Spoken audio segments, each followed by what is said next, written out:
This is the D6 generation with your hosts, Craig Gallant. No, cut that. Keep that. Someday it's going to be worth something. Russ Wakelin. You put me in an ATST with frickin' Wookiees attacking me and whatnot? Now you're talking. And John Richard in the third chair. Well, Indianapolis is clearly the gaming capital of the world. With contributions from Total Fangirl. Vampires do not sparkle. And our loyal listeners. Are you crazy? That's like 400 hours of gamer nonsense. Welcome to another edition of Rapid Fire, the roundtable discussion of all things gaming, coming to the speed of a ravening, fleet-footed Nexu, running with urgency, and then pouncing on an unprepossessing rebel saboteur. Ooh. Today's edition is brought to you by all of those fine Patreon patrons over at, you guessed it, Patreon. And today we're talking about Jason, Vincent, Frank, Justin, and Florian. And I don't think that's Florian the Fool, but I don't know. I'm Geekly McNerdigan, your host. Today our panelists are Russ, General Weiss, Wakelin, and the latest star of gamer, vodcasting, and Dice Tower video luminary, and once a future game on great, John Rebel Trooper Richard. Let's begin.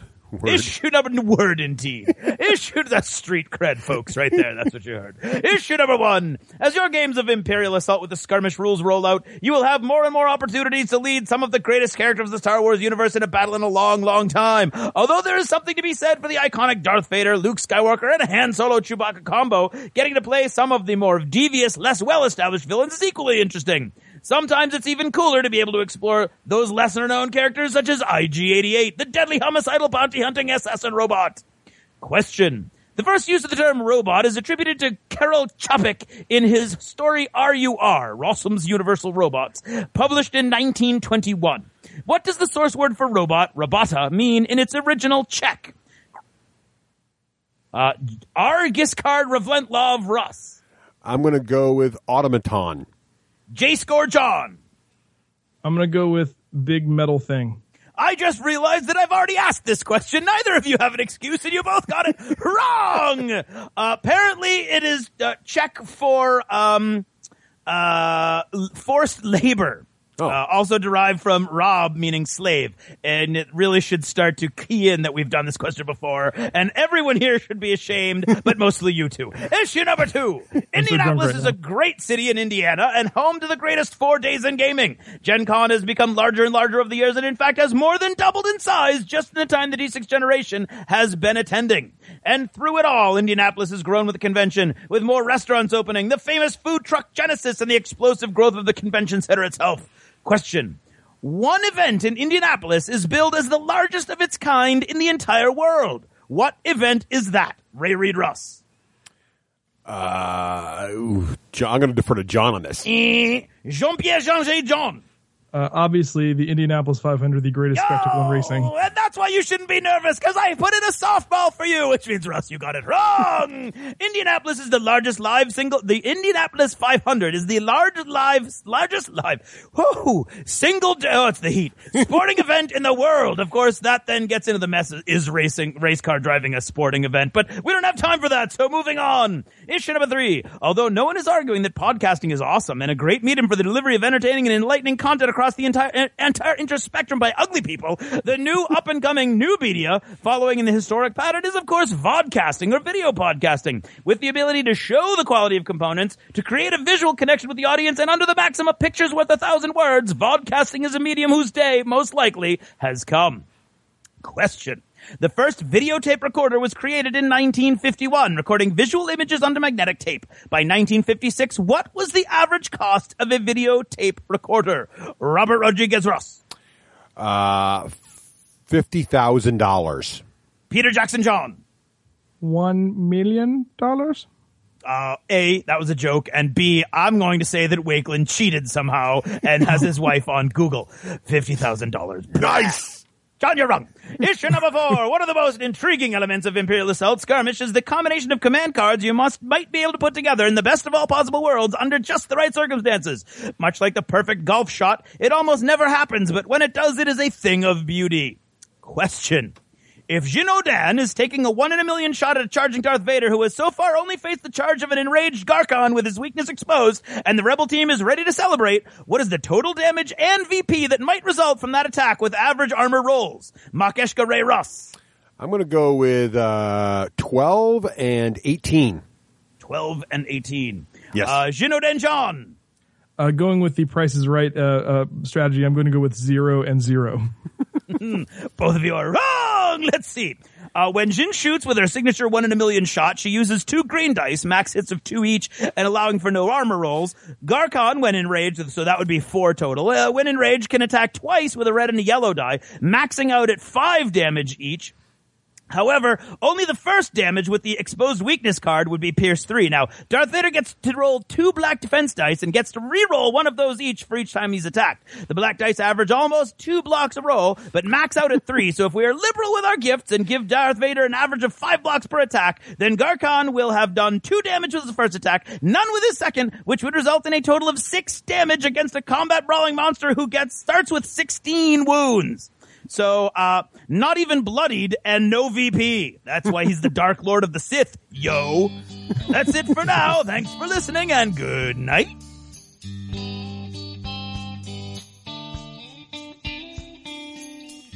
This episode of the D6 Generation is brought to you by Lone Wolf Development. Take your game to the next level. And by Geek Nation Tours. Rise up and join the Geek Nation, touring the world at geeknationtours.com. And by Audible. Try the service, get a free book, and support the show. All by visiting audibletrial.com/D6G. Hello! Hello. Hello. Hey, welcome to episode 168. Craig. I prefer saying 168. Yes, of the D6 Generation. I'm Russ Wakeland. I'm Craig. And I'm John Richard. Hey, John, welcome back to the show. Hey, what's up? Mr. Richard himself. Mr. Indianapolis. Can we call you that? Sure, that sounds good. I like it. The ambassador, the Indianapolisian ambassador to the world. Yes. I accept it. Yes, that's right. Indiana John, as you are now known. Yes, Yes, exactly right. Super clever moniker there. Videocaster of the stars over there at Dice Tower Network. Of the stars. Yes. Proud to be part of it. And former and still much beloved podcast host as well. So That's right. So thanks Glad for to be here, guys. Yeah, thanks Half for of the dynamic duo. Yes. Now, would you say you are the sidekick or lead? Were you the lead in that? Don't role? do that. No, okay. It It was an absolutely equal partnership. Fair enough. See, there you go. That's just mean. Okay, fine. You see the Who world as such a... Who doesn't want to be Dick Grayson? It's an awesome dig. Okay, anyway. Moving right along. So today's show, though, since we got John here, we thought I know people, the people want to know John. They want to know, what have you been up to since those old heady podcasting days? Been doing lately. And what are you doing now? And what is it like to be a world famous video podcaster? On the largest gaming video podcast network. Yes, exactly. That's right. So, Yeah. so we're going to talk to John about that, and then we thought it would be fun to cover Imperial Assault. Haven't we done that already, Craig? We did, Russ, but we came up short, which we often do, and we ran out of time, and we hadn't covered the skirmish rules yet, which is good because, view behind the curtain, we hadn't played the skirmish game yet. Yeah, we played it. I played the demo game once, and then I was like, it's an add-on, whatever. We talked a little bit about it when we reviewed Imperial Assault, and we'll talk more about this later. But I played it a couple times, and I'm like, OMG, this is a really good game.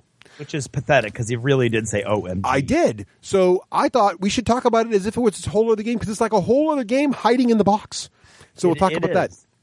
But up first, we wanted to thank John. John, we happened to catch you in Dunkin' Donuts there in Indianapolis. Highly unlikely. We were scouting out. Given his visceral hatred of Dunkin' Donuts. There was that one that clearly comes out in the there was that one massive Dunkin' Donuts that looked retro in Indianapolis. They closed. Yeah, What happened? there you go. What happened there, John? How can your people not support Dunkin' Donuts? I blame John. I do too. The citizens of Indianapolis. The citizens of Indianapolis recognize good donuts. Yeah, Wow. I walked Therefore, half they a also mile recognize for that bad coffee. donuts. Wow. I walked half a mile for that coffee every morning at Gen Con. No, Yes, and now no dice. no longer. You see where we went wrong there? No longer now. But John, do you remember what we talked about in the establishment formerly known as Dunkin' Donuts? Well, we obviously, if we were in Indianapolis, talked about Gen Con. We did talk about Gen Con. We talked about how excited we were to be going to Gen Con this year and what got us that's excited actually about it. That was it. It was Yes. like 45 minutes It was- of it's so cool. Isn't it wait. cool? It's so cool. Well, don't It's forget- awesome. I'm looking forward to it. Are you looking forward to it? I'm looking forward to it. Just put that on a loop and you I'm kidding. Well, the thing to remember, too, is like if you're thinking you're talking about it already, it's not till August. No, it's coming in July this year.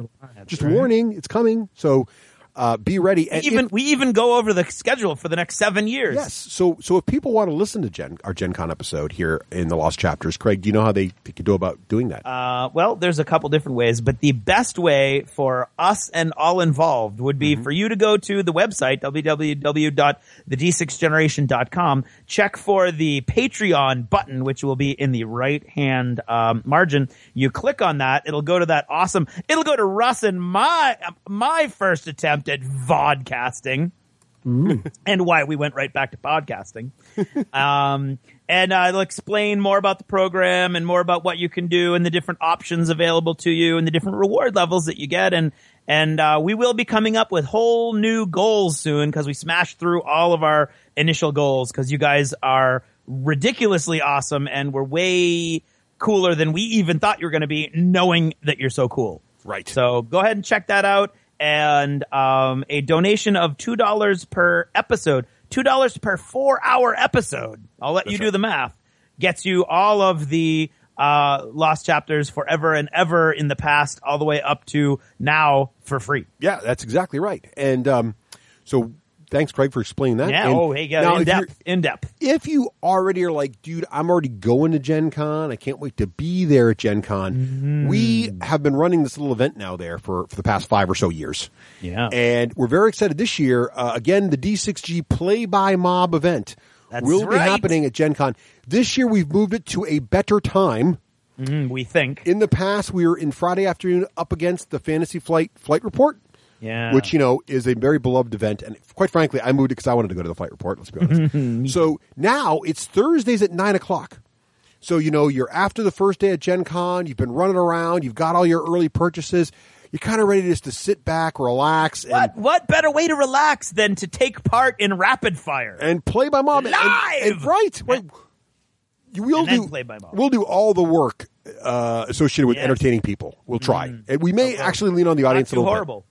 Right, we hope so. So that's Thursday night at 9. Now, get this. If you've come in the past and you're like, I don't know, it's such a long walk. There's not a room in there anymore. You guys have more people in They've been chairs. exiled to the train station. No. Now we're in the Westin, which is one of the main hotels right off the main convention center, Capital 3.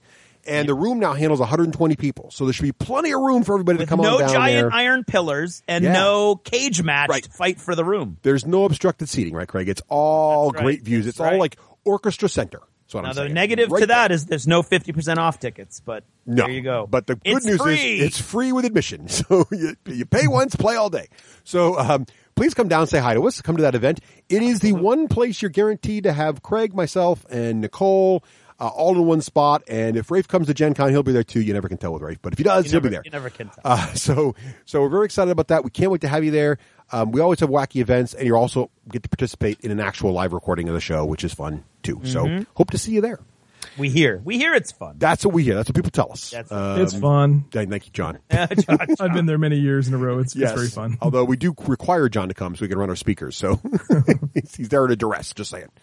All right. So what's it time now for, Craig?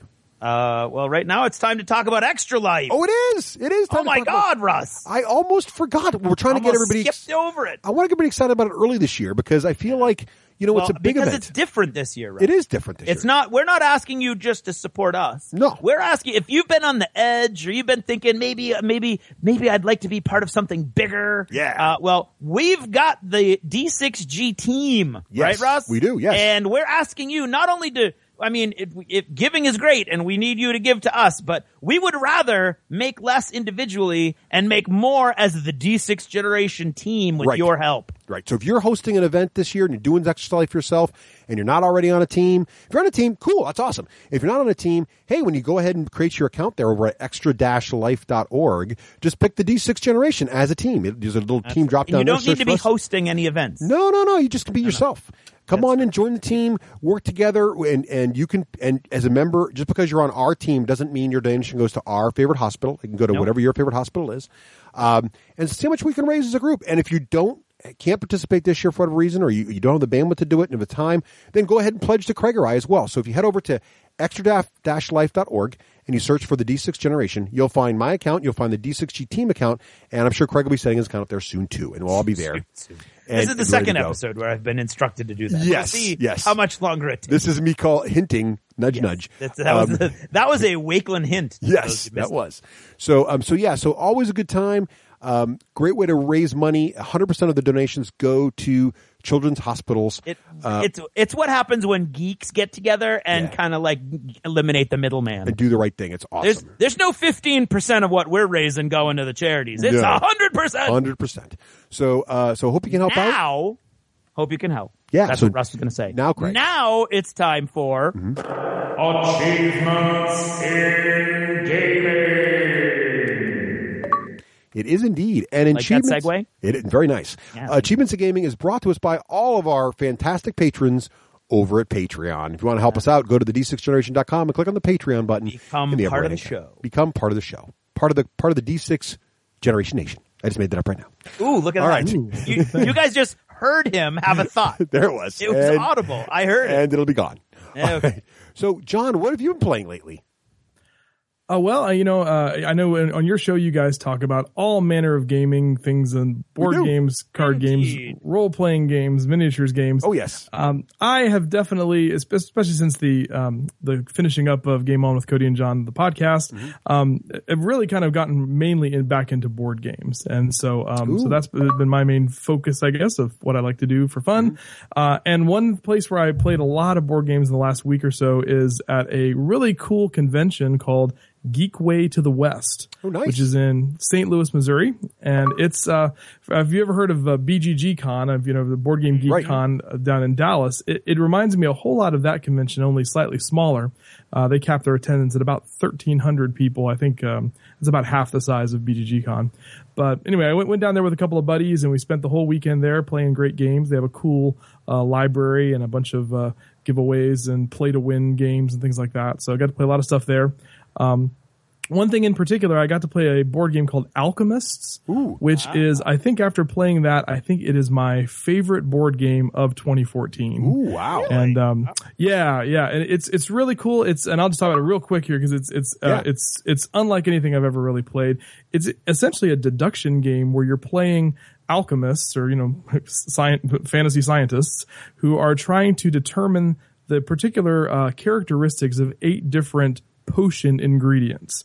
So like, Eye of Newt, Toe of Beagle, all that kind of stuff, whatever they're called. There's 8 of them, and you have this board that you, like a player screen, where and then a chart of paper. So it's like a deduction game where you're trying to figure out what goes along with what. And they have like colors associated with them and kind of a polarity, like a positive, negative. And so you're trying to determine those. But the way that you figure those out is that you use sort of a worker placement mechanic on the board to collect ingredient cards. And then the cool part is you take those cards and you place them into your cauldron, which is, it's like a little shelf that sits on top, inside of your player screen.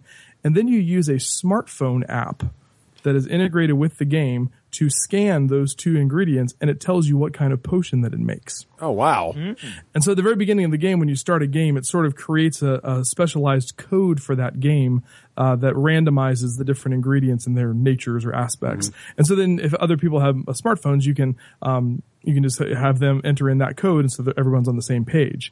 And so you're trying to get ingredients, you're testing them. You can test them on yourself and drink them, and if you drink the wrong potion, you can go insane or end up in the hospital or something like that. Or you can feed them to a student. And nice. if you feed them to the student, that's my favorite thing. Oh, sure.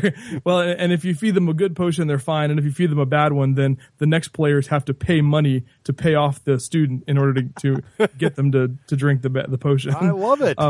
So you're doing that. You're actually publishing theories about these potions once you think you have it figured out or you have it close to figured out. And so the theme is so well integrated into the game. It has kind of a crunchy rule set. It takes quite a while to sort of learn how to play, but then once you know how to play, it's really simple, and it really is, I think, one of the best designed board games I've seen in a long time. Wow. So that one was a real big. So I'd highly recommend that one if you like any kind of deduction game, but with sort of worker placement and theme and all that kind of stuff added onto it.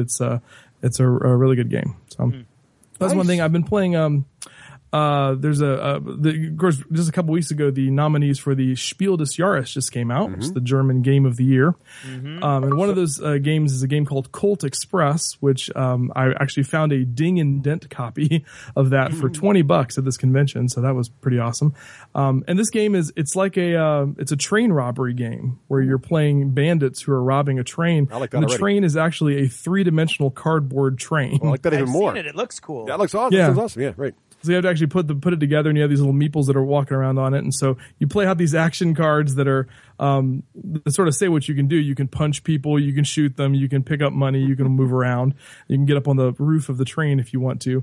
And then you play out all those things in order, and then you sort of play out. It's like program movement. You play out the different actions like you're sort of playing out the script of a movie. That sounds awesome. You sort of see what happens. Is it hard to learn, or is it pretty easy to pick up? No, very easy to pick up. And I think and its nomination for the Spiel des Jahres is definitely due to the fact that it's very family friendly. I think, children as young as maybe 8. I know my kids are 9 and 12, and I think they would both, it'd be real easy for them to learn as well. So Yeah, I wish I could have taught my kids when they were 8 how to rob a train. Well, it's good to have those life skills, right? Exactly. Early on. Right.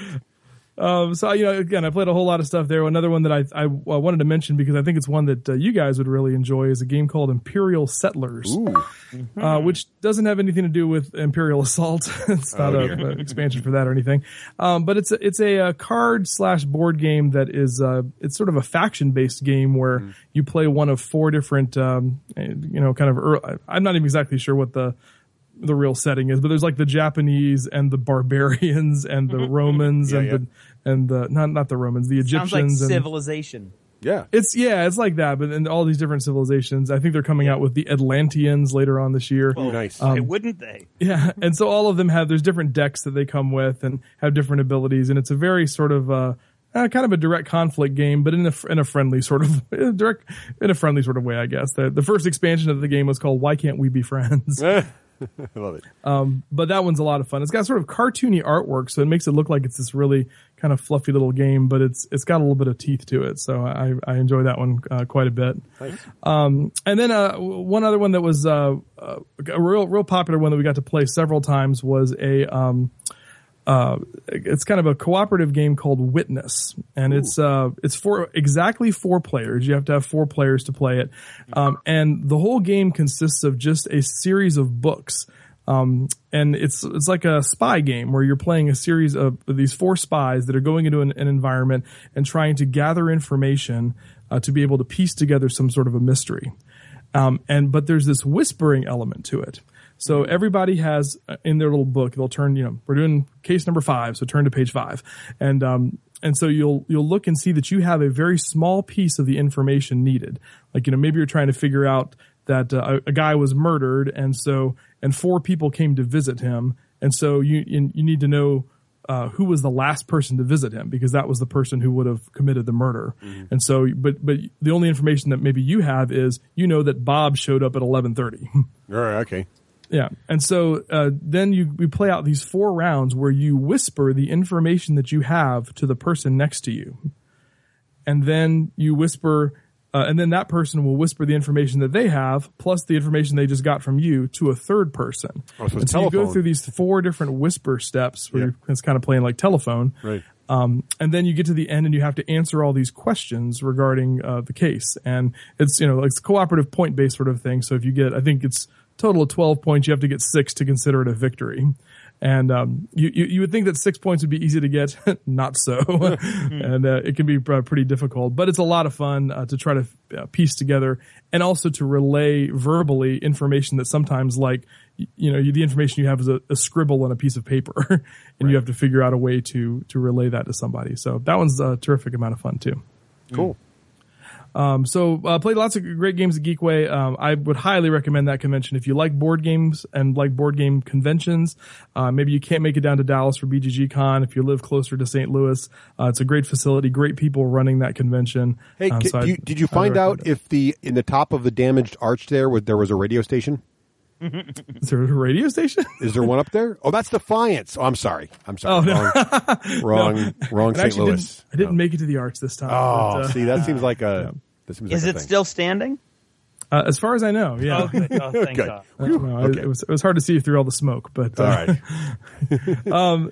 Another game I've been playing a lot of at my game night has been the various iterations of the Dice Masters game from WizKids. Oh yeah, and that's been a lot of fun. You guys played that one at all? I have not, but it actually is a very big hit in our local gaming group. It gets played quite a bit. What I hear every time is it's like Warriors meets Magic the Gathering.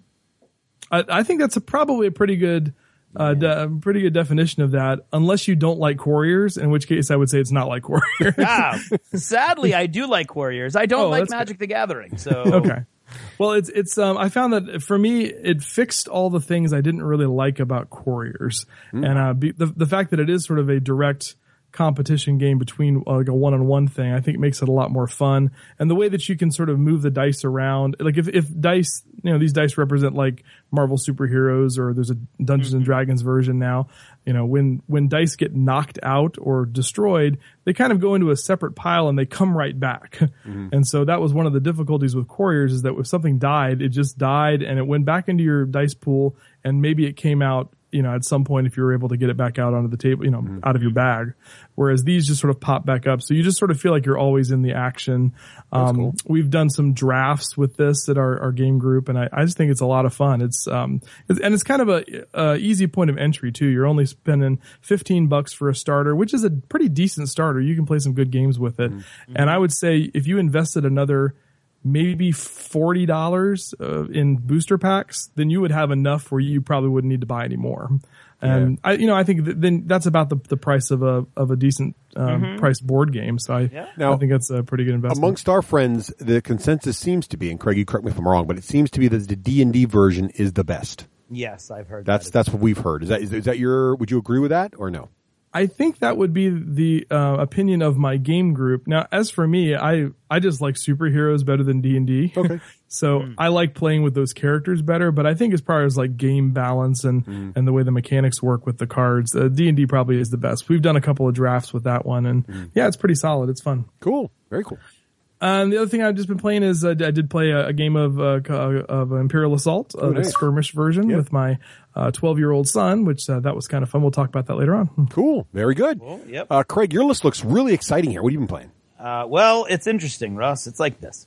Every year in the spring, we have this field day where everybody in the school, basically, they spend half the day doing volunteer work in the community, and then they have half the day. Generally, it's supposed to be doing all of these things outside, but most of the students end up just wandering around aimlessly complaining that they can't go home.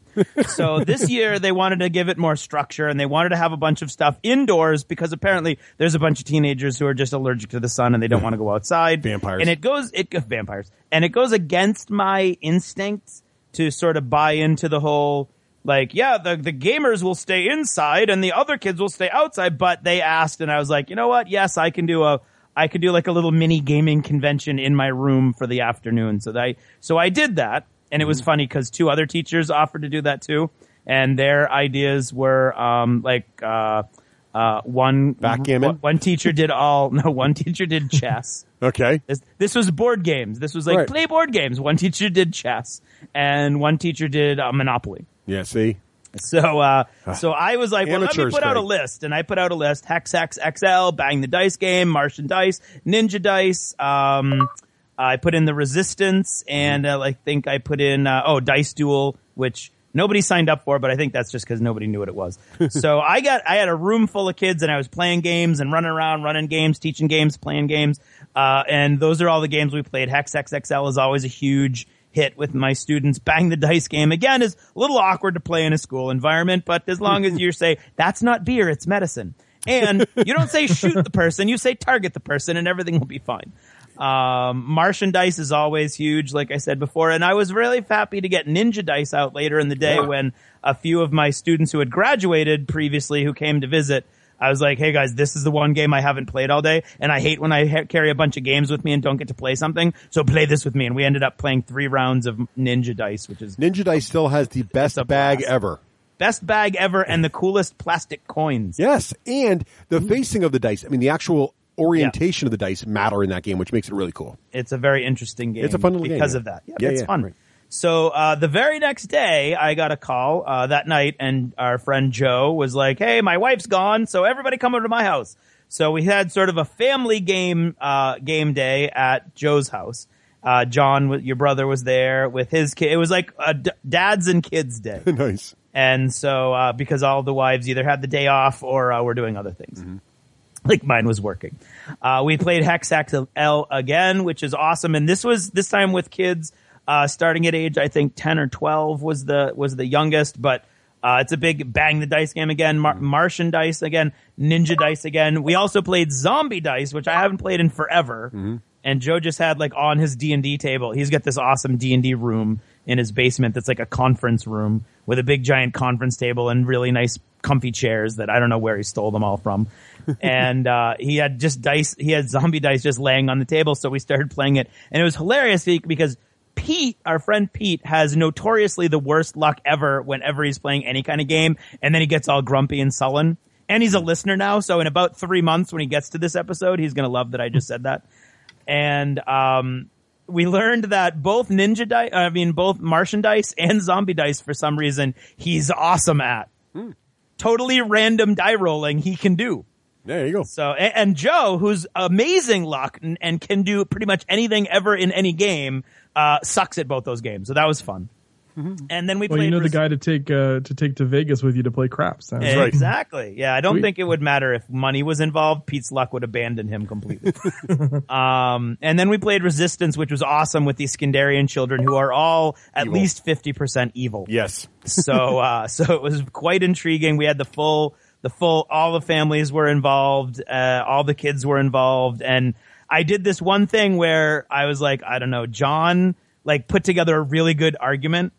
And I was like, you know what? I'm going to throw myself behind you, John. If you're a bad guy, I'm not going to even talk to you over dinner. And he was like, no, I'm a good guy. I'm a good guy. And so we did this thing where we did this alliance, and in the whole game, I'm like, it's a 50-50 shot. And if John's a bad guy, good for him for fooling me, but he wasn't a bad guy. So we had put together this alliance and totally legitimately won as the good guys, which is not very common with that game. Right. So that was very, very, very, very, very fun whole weekend of gaming. Nice. And so is that Craig? Can I ask? Is Skindarian is their last name? Is that yes? Is that right? That's their last name. That's an awesome last name. That sounds like a 40K faction right there. The Skindarians, the Eldar and the Skindarians. Yeah. Oh, absolutely. If you know the family, then that's even funnier. Or a Game of Thrones house. It also works for that. Also. A game of a noble house. Yeah. Skindarian house. Right. Yeah. Because when you say Skindarian house, all I can remember is when we were all in high school and we would go over to his house, and his dad had this habit of, as soon as he got home from work, he was like, forget the lot of you. This is my house, and I just got home from work, and I'm tired. He would strip down to his wife beater and boxer shorts and socks, sit in the easy chair and watch TV for the rest of the day. And you would walk by this guy in his underwear, go, hey, George. And he'd be like, hey, guys. So that's what I think of when I think of them as a noble house from Game of Thrones. I'm getting a picture of like a guy with the wife beater on sitting on the Iron Throne. Exactly. It was really close to... Hey, George, first of his name. It was closer to Sopranos. We're not going to lie. It actually is very close to Sopranos. Anyway, sorry, not to get us off the train there, guys. Yeah. So then Russ was like, hey, we should do this episode about Imperial Assault Skirmish. And I was like, I don't know. It felt like a tack-on game when I read the rules. And he was like, no, it's awesome. You really need to try. And I was like, okay, awesome. He got me all excited. I painted up all my stuff. We were going to be great. And then Russ was like, I can't make it. I couldn't make it. So then which is not Russ's fault. He's working hard. But then I panicked because, generally speaking, I can't get people to play the games I want them to play. Lately, I've just been having no luck whatsoever. So I did a no, and I scheduled 3 different people to play me, figuring at least one of them would come through. And of course, that assured that all of them would come through. Right. And with just a little tweaking of the schedule, I played 3 games of Imperial Assault in one evening. It was a blast. We locally, just to give a little idea of what's going on here, a bunch of guys put an awesome Malifaux event together in a local bar, and they have a function room with a fully functional private bar in like a big back room that's really nice. And so a bunch of the guys who were involved with that, and it was really successful, were like, hey, we could do this on a regular basis. And so far they've put together 2 Tuesday nights in a row where we went to this really nice bar in downtown Manchester called Millie's Tavern, I think. And it was a blast, and it was really nice. It was awesome to game. Walk 10 feet. I'd like a taco salad, please. Oh, okay. It'll be with you in a second. Okay. Walk 10 feet. Game. Here's your taco salad. Oh my God. That's awesome. Oh, and a bottomless Diet Coke. Fantastic. I mean, so it was a very cool experience. And 3 skirmish games in one night was, I did not feel at all it was bad. I had a really good time, and we'll talk more about that, when we review the game. Right. There you go. Hey, Russ, what about you? Have you had a really super awesome couple of weeks of gaming? No. Very busy at work lately. So sadly, I had a trip, and then I had work. And so I played only Medina. Funky Old Medina. Was it Funky Old Medina? It was Funky Old Medina. So this is the reprint by Stronghold Games. John, have you played Medina yet? I have not. I've been wanting to. The pieces look amazing. Amazing components. And I think I've talked about this game a little before. This is one where you're building a sort of an Arabic, is that right? City. And what's cool about it is you're all placing little bits of wood, but then you don't really own any of the building areas you're building until you decide to claim it. So you're trying to get really large different palaces, and the purple palace and the orange palace, et cetera. But as you place your purple pieces and put them next to each other, that grows the size of the purple palace. But then each player's got a roof, sort of one of those onion dome top things, to put on the top to claim the palace in their color. But the question is, do you claim it now? Do you think it'll grow a little bigger? Is Craig going to claim it on me? And I had played this several times with my family. We'd had a blast with it. And then I played it for the first time with gamers. And man, does it get cutthroat. Really, really fun game. Very simple rules. Really, really, really cutthroat. I like it a lot. Medina. That's all I played in the past 2 weeks. I'm a little sad. But anywho, yes, I'm looking forward to getting back into gaming next week. What about modeling, John? I was going to say, no, Russ, yes. Let's go back to back. Russ, how about your modeling? Well, you see, since I've been working, I have also not modeled. See, we get that out of the way. Okay, John, how you doing? Hey, thank you, Craig. Really not much in the way of modeling lately, and actually, because I've made the shift really back to board games and mainly the shift to board games, a lot of it has to do with the fact that my gaming group, that's a pretty strong and healthy gaming group, are just mainly board and card gamers and occasional role players. I'm actually kind of in the process of selling a lot of my painted War Machine stuff. Ooh, negative achievement, John. I've lost my button, but Well, but it's mainly to be able to take care of, family and just adult responsibilities that will then allow me to have the financial stability to purchase more games and continue being achievement for grown up like thinking there. Yeah, and being a grown up kind of sucks sometimes. It does. It does. I can't. Yeah. But I am after getting, I just got Imperial Assault just very recently. I'm kind of late to the game in this game, although I've been hearing about it all over the place, and of course it's been high on my list. But after seeing the models and getting a chance to play it a few times, man, it's really tempting to paint them. Oh yeah. So I might have to maybe take the Craig Gallant introductory Bob Ross style course on Imperial Assault model. And there's a happy little blaster right there. Hey, exactly. Darth Vader's a great place to start. You prime him black, a little dry brush, red lightsaber, done. And he's done, huh? Yeah. That's yeah. Start easy. Don't. The probe droid's also really easy to paint. Oh, really? Even with those spindly legs? Yeah. Well, you just spray them black and then dry brush them with a dark gray and maybe a little lighter gray, and they pop. Paint the eyes red, and boom. Yeah, right. All right. So now I feel like I have a new project. There you go. There you go. And on Board Game Geek, there is somebody who did a really cool tutorial on painting the bad guys. He didn't do anything about painting the rebel characters yet, but I found that today when I was researching my various things. Yeah, I got to paint my stormtroopers. That's got to happen. I got to do this weekend. That's another super, super tough one. Right. Craig, what have you been painting? I'm going to guess it's funny quite you a bit. should ask. Yeah.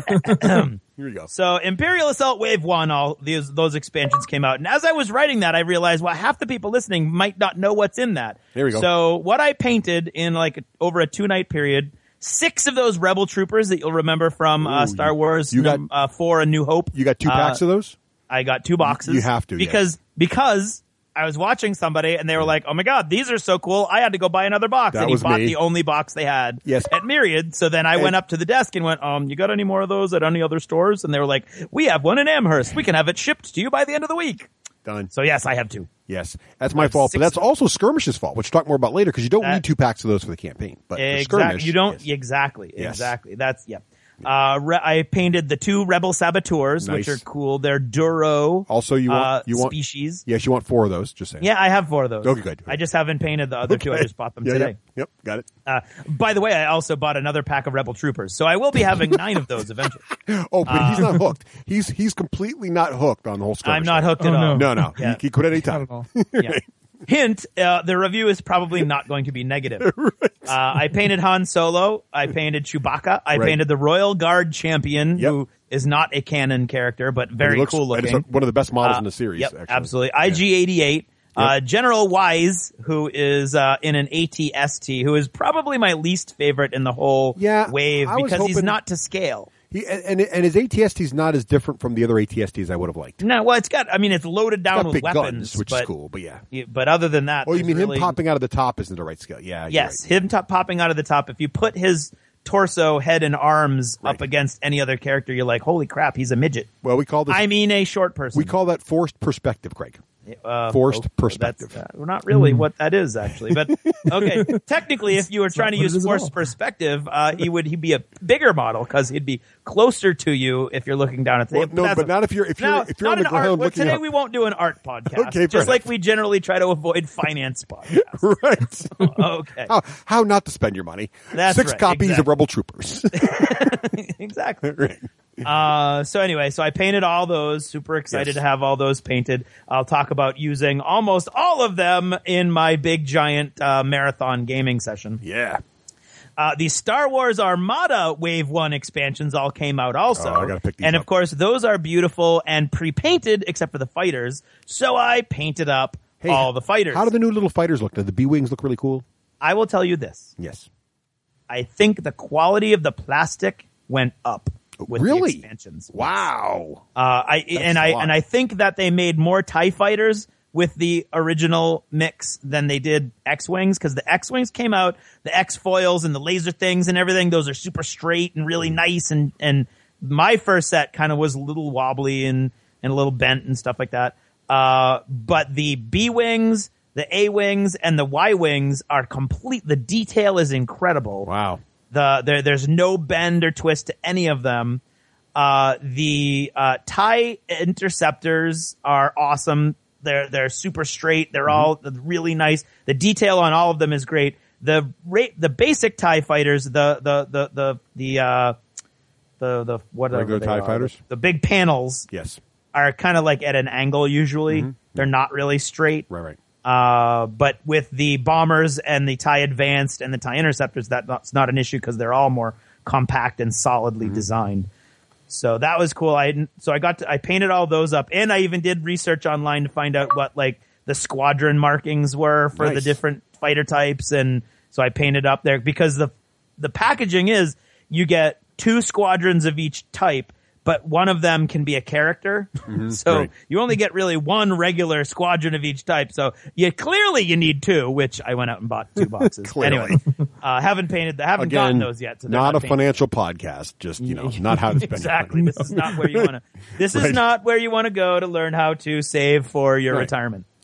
It's an investment buying model. I painted all those. Yes. And then finally I got my Games and Gears Hawk War Games 28mm urban battle board from my Kickstarter, which was exciting. And there's a lot of drama around that. And we have several listeners who have been both tweeting me and emailing me and like to get my take on the whole thing. And I'm going to do Did You Ever Notice this episode to give my take on not just that, but Kickstarter in general, where it's at right now as far as my experience goes, and people's behavior on comment sections. So that'll all be later in the show. But what I did was I have this cool 4x6 foot 2 foot squares in 2 foot square sections urban board for war games, and it has sections. It's got roads that are pre-painted and pre-lined and everything, so they're really cool. And then it's got some brick sections to even it out, and then it's mostly like concrete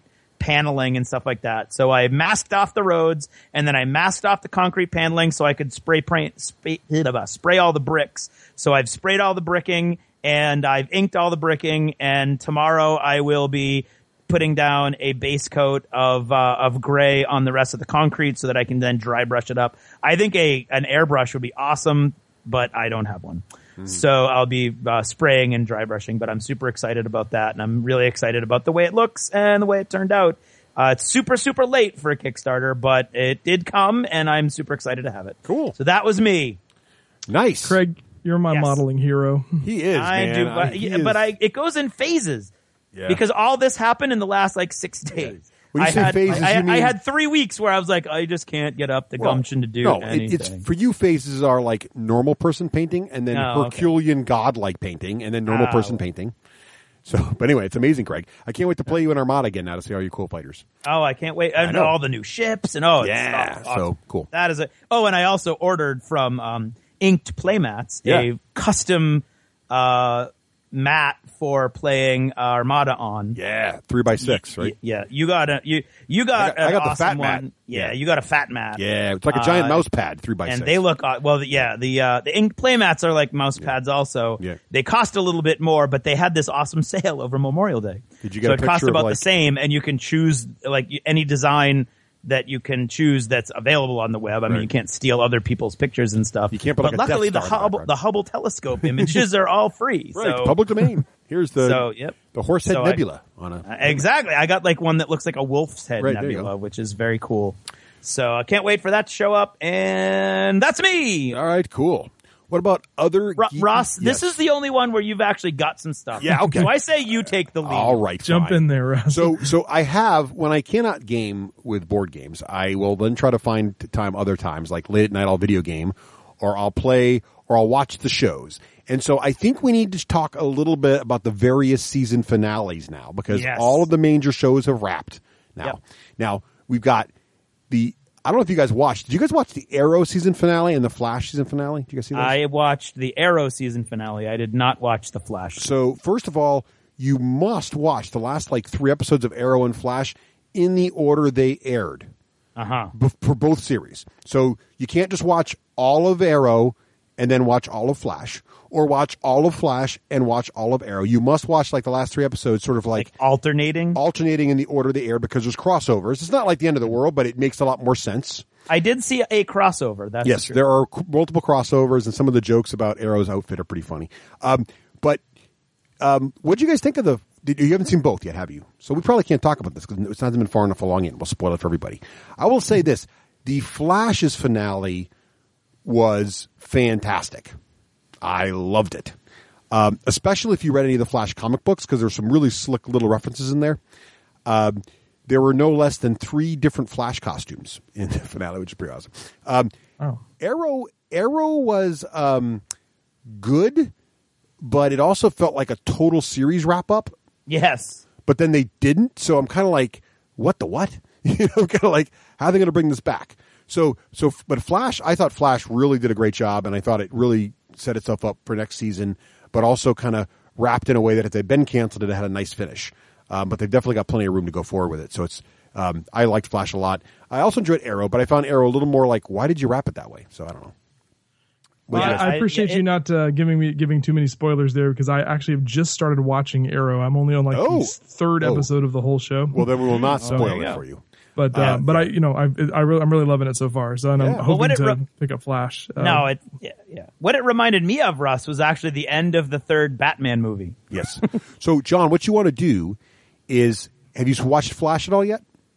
No. Good. So do not watch Flash until you see Flash get created in Arrow. Right. Okay. Okay. And then check the air dates and go back and forth and watch the shows in the order they aired. Because there are. He actually was created, I think, almost a whole season before he had his own show. So you can watch. But there are quite more than a couple crossovers between the two shows. Yes. And it's actually pretty cool. So it's almost like you can tell DC's trying to build their own little Marvel Cinematic Universe thing here with their own little like thing. When I think there's more crossovers in Flash than Arrow. Probably. Although near the end, I don't watch Arrow. I know. I mean, I don't watch Flash. Yeah. I know there's only been a like 2 or 3 in Arrow, but I've seen lots of commercials for crossovers in the Flash that I haven't seen. Yeah. Well, I don't want to spoil anything. But yeah. But anyway, so yes, and I am in the second to last episode of S.H.I.E.L.D. There's a 2-part finale. I've not seen. Oh, part you 2. haven't seen the whole thing? No, I've not. Well, then how are we going to talk about it? I don't know. I thought it would be completely fun. misleading. Let's talk season finales. Okay, I what about- haven't seen it. what about Daredevil? Oh, wait a minute. That's right. wait. That's you. You crush shows you've seen 20 minutes of. Have we all seen Daredevil? Oh, for the love of God. I've seen No, Daredevil. I want to talk about S.H.I.E.L.D. S.H.I.E.L.D. was great. It was an awesome ending. I thought it was fantastic. Yeah. I thought it was really rough when the whole cast died, but they brought in a whole new cast for next season. Oh, spoiler alert. No, wait, that was Avengers. Just kidding. Yeah, no, that was good. That Flash crossover with S.H.I.E.L.D., that was surprising. I wasn't expecting that. That was surprising. I wasn't expecting you guys are no that at fun all. anymore. All right, what about Anyway, did anybody yes, see I watched Daredevil? Daredevil all the way through. All Did right. you watch Daredevil all the way I did. through? I've seen every episode. I've seen every episode. John, did you see Daredevil to the end? I did. I just finished watching it just a couple of days ago. So how did we all like the finale? Fantastic. I thought it was awesome. I thought it was a great ending. I've I did heard too. some complaints about his suit, but his suit looks just like everybody else's movie version of their suits. So my only complaint about the suit, I don't know if we talked about this or not. Oh, is eyes. You didn't like in the eyes. comics, the eyes are just white because you don't need eyes. Yeah. So I don't know why they just didn't. Because I kind of like the fact that his that's not true. costume covered his eyes. I don't know. Yeah, why I forgot about that. was kinda Being weird. not a comic book guy, I forgot about that. Yeah, but otherwise, And it would be cool if it was just like blank white eyes and people were like, how the heck does he see? right. That'd be awesome. But I loved his. I actually like this costume, except for the eye thing. And Craig, I did not watch any Vikings. So Okay, wait. No, so that big guy is Kingpin, right? oh yes, Yeah, okay. Vincent D'Onofrio, yeah. Because I was totally expecting like some prison scene at the end where somebody gave him that nickname, because everybody eventually got their nickname, Right. At least right. in a sideways sort of Right, way. right. But because I know Kingpin as the only time I ever read comic books was maybe like an 8-month period, senior year of high school, when I picked up a bunch of Punishers. Mm-hmm. So I've always thought Kingpin was the Punisher's main bad guy, and I don't know him any. So it was like halfway through before I was like, oh my God. In some of these scenes, he looks just like Kingpin. Yeah, he's if you knew. So I know he's a bad. I know Yeah. I know now that he's kind of like a bad guy that sort of brushes against a bunch of different heroes. He's Daredevil's main nemesis, but he also fought Spider-Man quite a few times, and then also. But the thing about what was cool about how they did Kingpin was, you remember, his name is Kingpin's alias. So if you know the comics, you knew that. Right, But, yeah, which I But don't. remember the Roan reporter had him pinned to his Yes. card. Oh, the that's king. right. It was the king pinned to the Yeah. wall, the playing card Yeah. king. So it was kind of like that sort of hint. Yeah. But yeah, they never actually I said did- yeah. Kingpin in the show. That's get where I thought it. That's where I Yeah. was like, oh my God, I think he's He is Kingpin, yeah. Yeah. And then especially the fact that he's huge and like pretty much Right. hard to hurt. That's Kingpin. Yes. I thought that it was great. I mean, the Vincent D'Onofrio I thought did an outstanding did, job. he He's such did. an awesome character. But I sort of felt like if you watched Full Metal Jacket back in the 80s, that it just sort of seemed like if Private Pyle's character in Full Metal Jacket hadn't killed himself, that maybe he would have grown up to be Kingpin. Spoiler alert. Yeah, but, Oh, but wait, from 30 years ago? That's a spoiler? yes. Hold on. But Now here's a question. Is his girlfriend like a character? Is she, because she seems like she's a bad person well, no, also. that's the thing though. You know what's great about the way they did the Kingpin character? They made you have empathy for him, yes, absolutely. which was really well done. That show was fantastic, so I really liked it. It was extreme. I enjoyed it a lot. Vikings, just very briefly, had a story arc that completely took over the last 4 episodes, leaving a huge plot hole behind that had been established earlier in the season. And the payoff in the last episode I thought was pathetic. So it was very disappointing. I like, it was one of those that just kind of killed my excitement. I mean, I'm sure I'll check it out next season, but I was like, you want a season finale to leave you with something, Right. Like, oh my God, I can't wait. And this was like, oh great, whatever. Oh, one thing I wanted to mention before we move on from the TV shows was Flash. I forgot to mention this. So Flash is pretty much a carefree, the more fun Cavalier hero show. And in that finale, both Nicole and I shed tears at several moments in that finale. And I don't think you can be a parent and not cry during that episode. Just saying. Just warning you. Have a box of tissues ready. Just saying. Uh-huh. I thought maybe you were eating like some spicy salsa. No. It's a very. They were just throwing. They have pepper fights at their house. You people, you guys have no respect onion for art. fights. Completely unrelated to the show, but Right. I felt like you had to put that in. Good. Okay, thank you. So what about movies? Did you guys? Anybody see Mad Max yet? Oh yes. Oh my God, I'm John. hoping this weekend. I haven't seen it yet, but John. you can feel free to spoil if you need to. It's cool. No. There's no need to spoil. It's a Mad Max movie. There's no story. You know how it's going to end. Other than that, there's no need to spoil. It's just awesome. Well, hey, that first one came out in 1979. So I don't know. It seems like there might still be spoilers, right, Craig? Well, there might be. You don't only know been that. like Fortunately, there's never really been a story in a Mad Max film. That's not true. Everybody says that. There are stories. They're just so woven into the action. It's subtle. It's very subtle. Subtle is not the word that I would use. And B, the action is the story. Yes. B, the stories between each movie aren't necessarily related. It's almost like they're little short, unrelated stories. Exactly. So, but it is just so well done, and I was a little nervous about this John, actor. how It's did awesome. you know it was 1979? Yeah, it's great. Man, you're good. So, Mad Max, go see it. Pretty much is the scoop. If you like that, if you like the Mad Max movie, I mean, you need to it's not for everybody. You don't have to like Mad Max. You just have Which to is why, I mean, it was perfectly executed. If you like Mad Max movies, you cannot miss this movie, but it still didn't even come close to capturing the #1 spot at the box office against, God help us all, Pitch Perfect 2. Look, we there's no accounting for taste. But the thing to remember, that's what I'm saying. But what I mean is, like, so it's not for everybody. Yes. Especially the endings are. I've heard lots of people complain about the endings, which is like going into an old Schwarzenegger movie from the 80s and complaining about the dialogue. There's nothing wrong with it. It's like, I'm like, excuse me? It's awesome if that's what you're going in for. And if you expect smarter stuff, then, and if you're too young to remember the original Mad Max movies, just think about it this way. If you wanted the video game Borderlands to be made into a movie, this is it. All right. There's been many games that are based on Mad Max. You just don't know it or inspired by it. So if you've been a fan of any kind of like post-apocalyptic Car Wars type future, this is your game. Car Wars based on Mad Max. Basically, these are all Mad Max based things. So just go. If you like junky cars beating each other up and guys with guitars and drums shooting fire out of the end, then you're pretty much good to go. Mm-hmm. Coolest bard ever, pretty much in that show. So also, I've been playing some video games since I can't get any actual board games in. Really, really, really enjoying Witcher 3. I've already talked about it. I wish that was a movie. It is a book, Craig. It actually was a book first. I've heard mixed things about the book. I'm going to listen to it. It's on Audible also. I'm going to listen to it because it actually has really good reviews on Audible, so I'm going to check it out. Oh, okay. I'll check it out. Now, the author is Polish, and the original language of the book is Polish. So that may affect its ability. Last time I read a translated book, it didn't go so well. But also, I'll try. really enjoying Galactic Civ 3, another fun game when I was traveling for work. It was a great one to play on my laptop when I was away. Mm-hmm. Now, my girls just got addicted to this game, so I'm going to blame a listener for this. So, listener of the show sent me a beta code for the game Smite, which is a MOBA, multiplayer online battle arena game.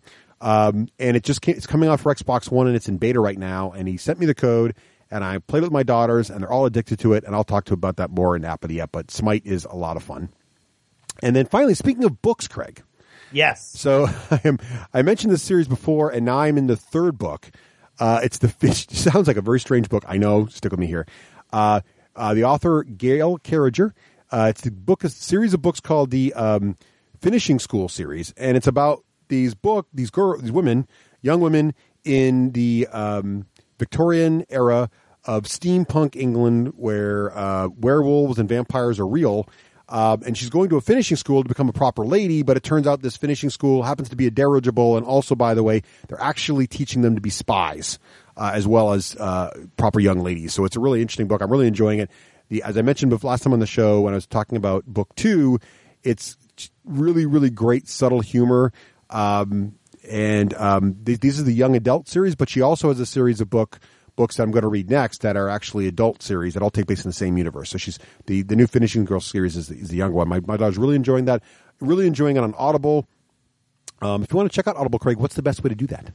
just kind of like the Patreon thing, you should go to our website, the d6generation.com. This one actually is really important that you go to our website to do it and click through our website with the icon in the right-hand margin to Audible. You go straight there. You can get a free trial membership for 30 days in which you get 1 free credit, which is good for pretty much any book that they make that is yours forever to keep, no matter what you do. And then you get all the cool deals and sales and whatnot that are available, and member deals that you get for that 30-day period, which can be worth even more than that 1 free book if you're interested in kind of stockpiling a bunch of Audible books in one go. So it's a really great opportunity, costs you nothing. 30 days free, 1 free audiobook, and I mean, I did it for the 30 days intending to quit, and I didn't quit, and now I have almost 100 books in my collection, and I've never even looked back. It's an awesome deal. Being a member is an awesome deal. If you listen to audiobooks, it's kind of like the only way to do it and not go bankrupt. That's right. It's just a great opportunity all the way around. So yeah, exactly right. And that's how I'm listening to Gail Carriage's works. So, John, what about you? What have you been doing for movies, books, and other stuff? Well, as far as movies, not a whole lot. Actually, the last movie I saw was Age of Ultron. So I'm sure you guys which have is probably already not talked about that's that not that old. It's not that old. Oh no, Yeah. I know, but yeah. So of course, and we liked it a lot. Did you? I enjoy did go it? see it a second time. Oh yeah. Yeah, the day I kind of got annoyed for reasons that I won't get into, and decided to rebel against a bunch of different things again that I won't get into, and decided I was going to watch 2 movies in one day. So I went and saw Age of Ultron, and then went and had dinner with a friend, and then went and saw Mad Max Fury Road. So I gotta say, Ultron did not live up to a second viewing as well as I thought. I kind of drifted off a few times, but I was really tired. But I mean, considering I watched Guardians of the Galaxy 6 times and never once even felt like nodding off, I think it's more just like it didn't speak to me as much as Guardians of the Galaxy, but I still think it's an awesome movie. And the visuals are even cooler second time around because you can look at different aspects of the battles and different aspects of there's tableau that get created, those scenes where it'll sort of freeze or go into slow-mo for a moment, and you can never take in the full image in one go. So there's several different times in the movie where that happens that I really appreciated the second time around like that. Yeah. So. Yeah, I was sort of the same way. It was not quite as memorable for me as the first one was. I think I've seen the first one probably 4 or 5 times, and I don't have too much of a desire to see this one a second time. But one thing regarding the Avengers that I will highly recommend is if you've ever heard of there's a YouTube video series called Bad Lip Reading. Yeah. Have you heard of that series? Yep. So they have just recently released a video called Redneck Avengers Tulsa Nights, where they have taken clips from, I think it's maybe from the first Avengers movie, and they've turned it into a whole series about rednecks. It's hilarious. So I would highly recommend checking that out. I'll check that out. All right. As far as TV, we talked about Daredevil. Another one that's we cut the cord on cable probably 3 or 4 years ago, and so we kind of live off of network TV for sports and just Netflix, and that's usually it's enough to. We have enough series that we follow that it's enough to keep us occupied. But one show that just appeared on Netflix just the past week or two is a reality game show called The Quest. Yes, I watched that. It was on Xbox Video also. I watched it last fall. What'd you think of it, John? What are you thinking of it? Oh, I think it's really cool. And too. not every reality competition shows aren't for everybody, and they've kind of been played out a little bit over the last 15 years. And so when I heard it was that kind of a show, I wasn't that keen on it, but it's the first time I've seen a reality show, a competition show like this that has a storyline, and it's essentially a bunch of folks that they take them to this castle in Austria, and they have created this entire story about how all the competitors there are a group of paladins that are training to fight the evil, whatever the guy's name is, the big bad at the very end. And so they go through all this training, and all the people that they interact with are actors that stay in character. So they have Sir Ansgar, who's like the trainer guy. And so they interact with them, and it's not like there's a Jeff Probst host who shows up at the end or anything. But there is at the very end of every episode, they have one person who's banished. So it plays out better than killed. But they are banished by magic. But yeah, the premise is they've been sucked into a real fantasy world, right? And they're competing to be. But the people they got are all people who, they kind of interview them, and they're all clearly sort of, RPG / gamery kind of people. So they're all into it. A lot of them are like, I've always wanted to be in a fantasy world. This is my chance to, kind of escape. So they really got into it. And I really enjoyed it. I mean, it's clearly a show. You can clearly tell, it's not. Yeah. But I had a lot of fun. My daughters loved it too. Our family watched each episode with bated breath. So yeah, we're in the same way. We're about halfway through the season right now, but we're really enjoying it. And I think one of the most interesting things about it is that every episode is like something is. You're not just trying to win a competition just to win a competition. It's something like someone has been poisoned, and so you have to go and find an antidote, and so you have to go through this the series of tasks in order to get the ingredients that you need for this antidote. And so you just really feel like they feel like they're doing something. And it reminds me a whole lot of like the first season of Survivor, because I watched Survivor right at the very beginning for a couple of seasons.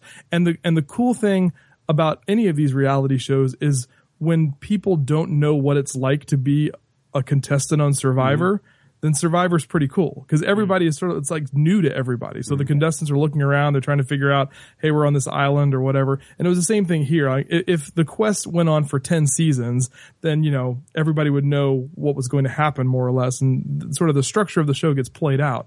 But it was just so cool to see it through the eyes of these first contestants, and they're all just wide-eyed and just amazed by everything. And, it really feels like you've walked into True Dungeon. Yes, the show. True Dungeon, the show is what I was like. Yeah, so, I really did feel like that.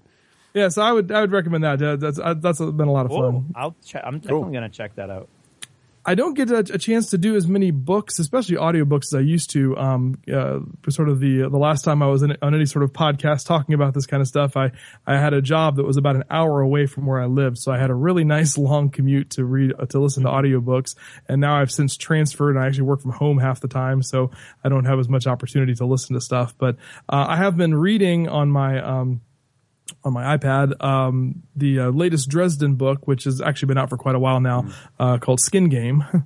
And, so I'm about halfway through that one. I'm still really enjoying that. I feel like Jim Butcher has really kind of hit his stride with, this fully realized character of Harry Dresden. I feel like, he feels like a real person now, and it's so effortless to read, his stuff now that I really do enjoy every time another one of those comes out. Cool.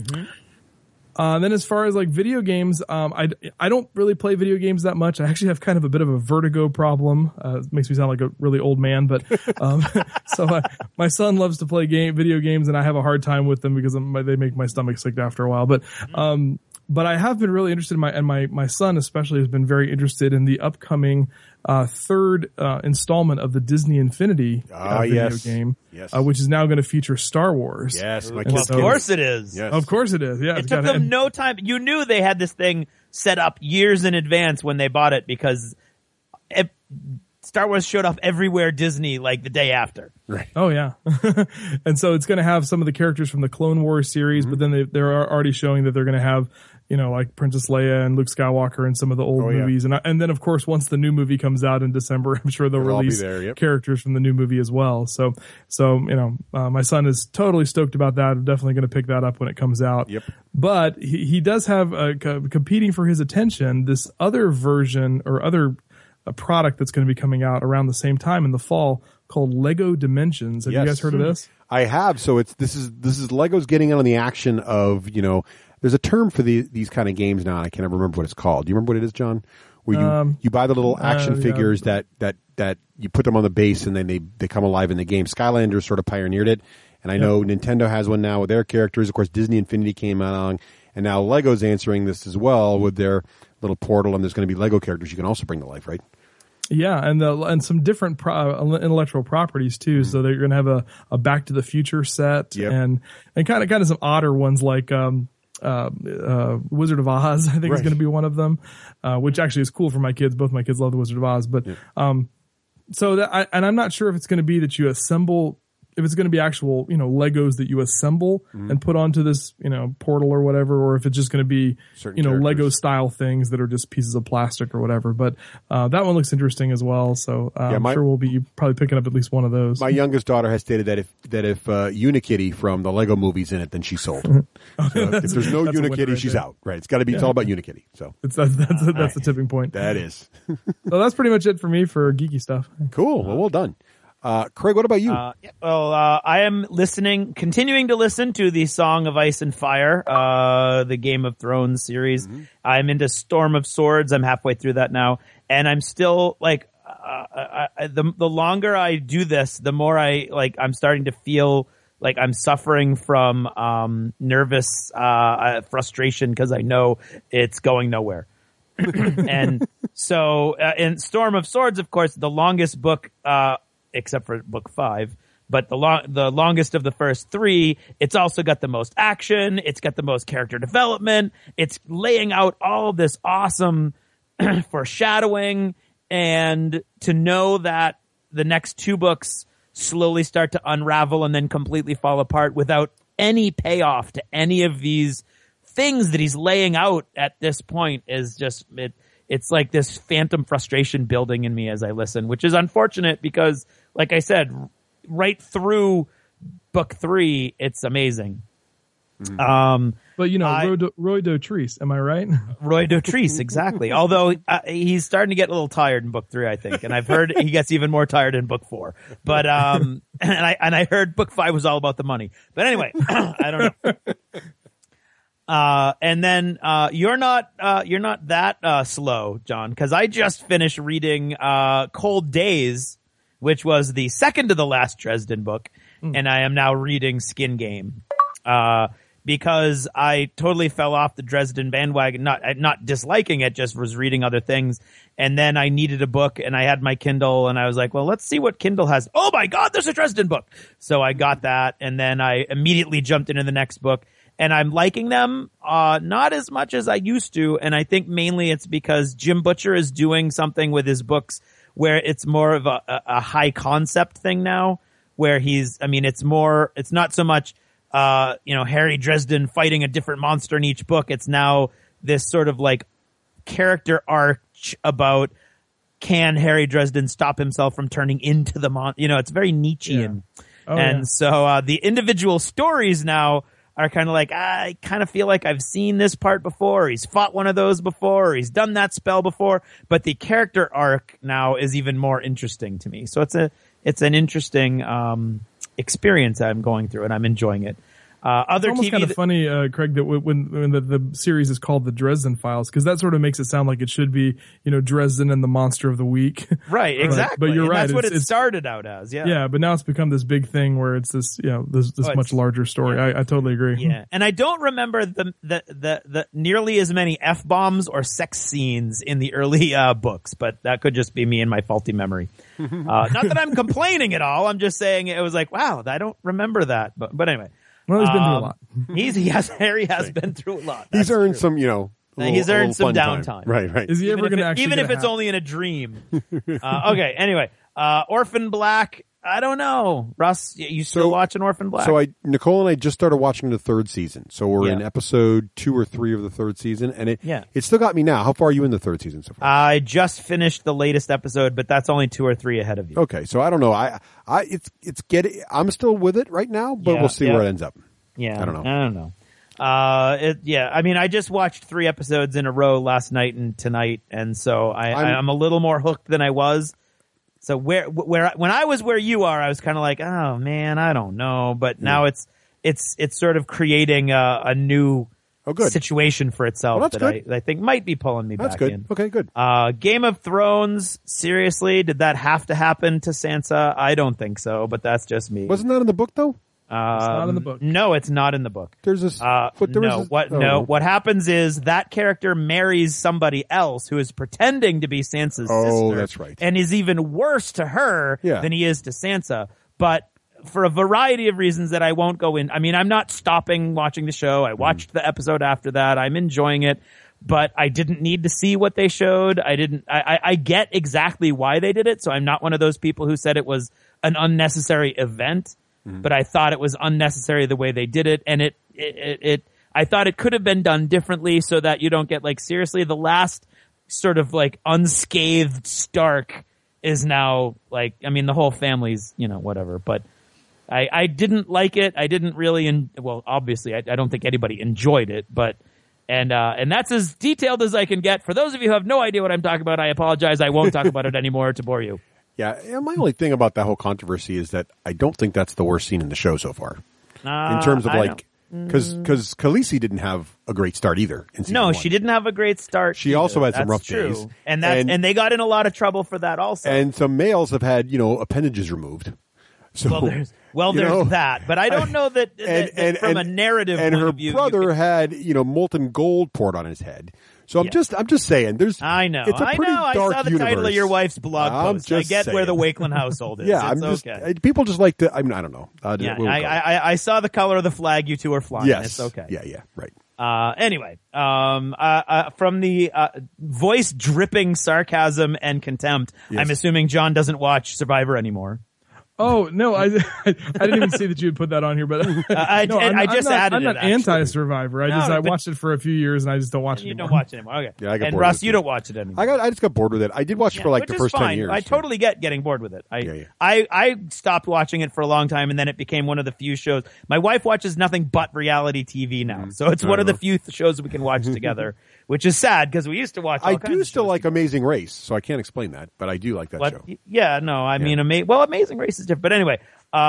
Every couple of seasons in Survivor, you get a guy who's like, I'm the smartest player who's ever played the game. And then they get like voted out in like 3 or 4 episodes. In round 2, right. Yeah. And this year you had Mike, the guy who, I hope I'm not spoiling it for anybody, but in the vein of John complaining to me about my definition of spoiling, it's been out for about a month now. So the guy who wins is named Mike. And he's comes across as kind of a redneck. But he played such a genius game, and he had a good alliance, and the alliance was great. And then when it was about 7 or 8 people, he did something that I've never been able to figure out that upset his alliance, and they all turned against him. And he kind of like put these, he strung a series of temporary alliances together, combined with winning. He tied for the most individual immunities ever won by anyone on the show. So between that and tying these temporary alliances together, he just kind of like wove himself along into the position of kingmaker for the final 4, and did that in such a way that it positioned pretty much everybody to look like an idiot except for him. Mm-hmm. And then he came out and it was like, there were 3 of them in the end. The other 2 each got 1 vote, which were like, 1 vote was like, okay, I get it. That woman should have got more votes. And then the guy who got 1 vote got like a pathetic, I'm an idiot, I'm going to vote for my buddy vote. And then everybody else voted for this guy, Mike. And it was the first time in a very long time that the guy I thought should win won. And it was a combination of his manipulating the social game so that he could put together these desperate one-off alliances in such a way that he would sort of jump from episode to episode without ticking off a bunch of people who are going on the jury who are going to vote for who wins the game, but at the same time being so good at the game that he could literally win immunity every time he absolutely needed it. So it was just a really super exciting, and it's a game, so I can talk about it here. And it was, it was just a really, really sad. The first time I think in many, many, many seasons, it's been a really satisfying ending for me. Cool. I may have to go in and watch that season because, interesting side note, I just found this out just a week or so ago. That guy, Mike, who won, apparently graduated from my high school the same year that I did. Oh, wow. You're kidding. Yep. And I went to a pretty big high school, so I didn't know him personally, but I think I have some friends of friends that knew him, but I might have to go back and check it out. Well, this is the part where you email him and say, hey, Mike, remember me? I'll take $100 grand. Hey, buddy. I'm sure he's not getting any of those emails. Can he help out, in Indianapolis? Go Blue Raiders. Right, exactly. And then finally, while I was working at the rapid fire questions today, I stumbled across this awesome website, JediWars.com, that has a squad builder for Imperial Assault. Oh man, skirmish game. Now I gotta go And live on that. the only negative thing is it doesn't have the command cards. Oh, you need that from the Wave 1 yet. Oh, okay, look at that. So, but it was really cool. It made all of those silly little questions much easier to write. Nice. And that's me. Woo. Well, is that achievements? That is achievement. Nice.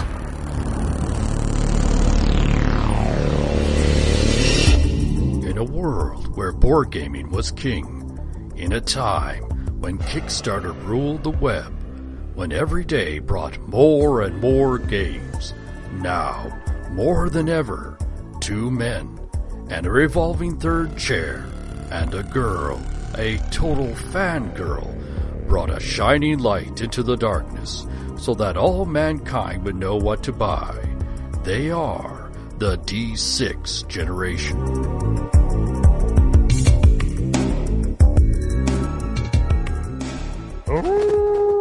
Hey, you know what that sound means? It's time to talk about our friends at Lone Wolf Development, right, Craig? Wolflair.com. That's right. Home of 3 of the most amazing software packages in gaming. Number one, the one that got them all started, and Craig and I all passionate about our friends at Lone Wolf, Army Builder. Fanboys, if you will. That's right. The best way to put together your complicated and not so complicated miniature gaming army lists, whether it's any of your favorite games. They support them all. The community that's rallied around and keeping these data files up to date is fantastic. It handles very straightforward lists. It handles complicated lists with all kinds of choices. It validates lists. It's like the number one choice for tournament organizers to make sure the lists are fair and legal. It's just the ultimate tool for that. But then, of course, you've got Hero Lab. So if you're a role-playing gamer and you want to build your characters out real quickly and generate those characters for any gaming system, Hero Lab is the way to go. And just any supported gaming system. Yeah, well, they have quite a few that are supported. But it's almost all of them. It is, and none more so than Pathfinder. They have a great partnership with the Pathfinder folks at Paizo, and they have some fantastic support for that. So especially if you're a Pathfinder fan, definitely check out Hero Lab. There's a bunch of them. And my personal favorite is now the new hotness, Realmworks. The new hotness. The ultimate way to really organize your thoughts around your whole campaign and really share the campaign experience. You can put maps in there. You can slowly reveal elements of the world. You can document and track all your creatures, your monsters, your magic items, your plot points, your paths, pictures of all that stuff. You can then show it to your characters. It logs everything you showed, and your players can then come back in later and see all the different things you shared with them. It's really just a fantastic, quick, and easy way to just keep your whole world organized. So if you want to know all that stuff, definitely check out wolflair.com and be sure to follow them on Twitter as well for all the latest news. Absolutely. Ow. That was a bad wolf, dude. That was a bad wolf.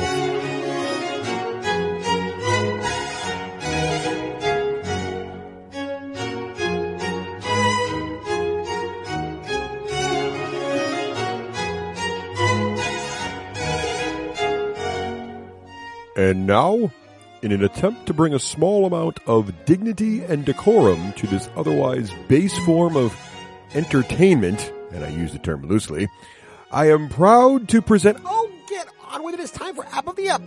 Seriously, Wakeland, I used to have my own segment, and now I'm relegating to announcing this pap. Hey, you're lucky we still use you.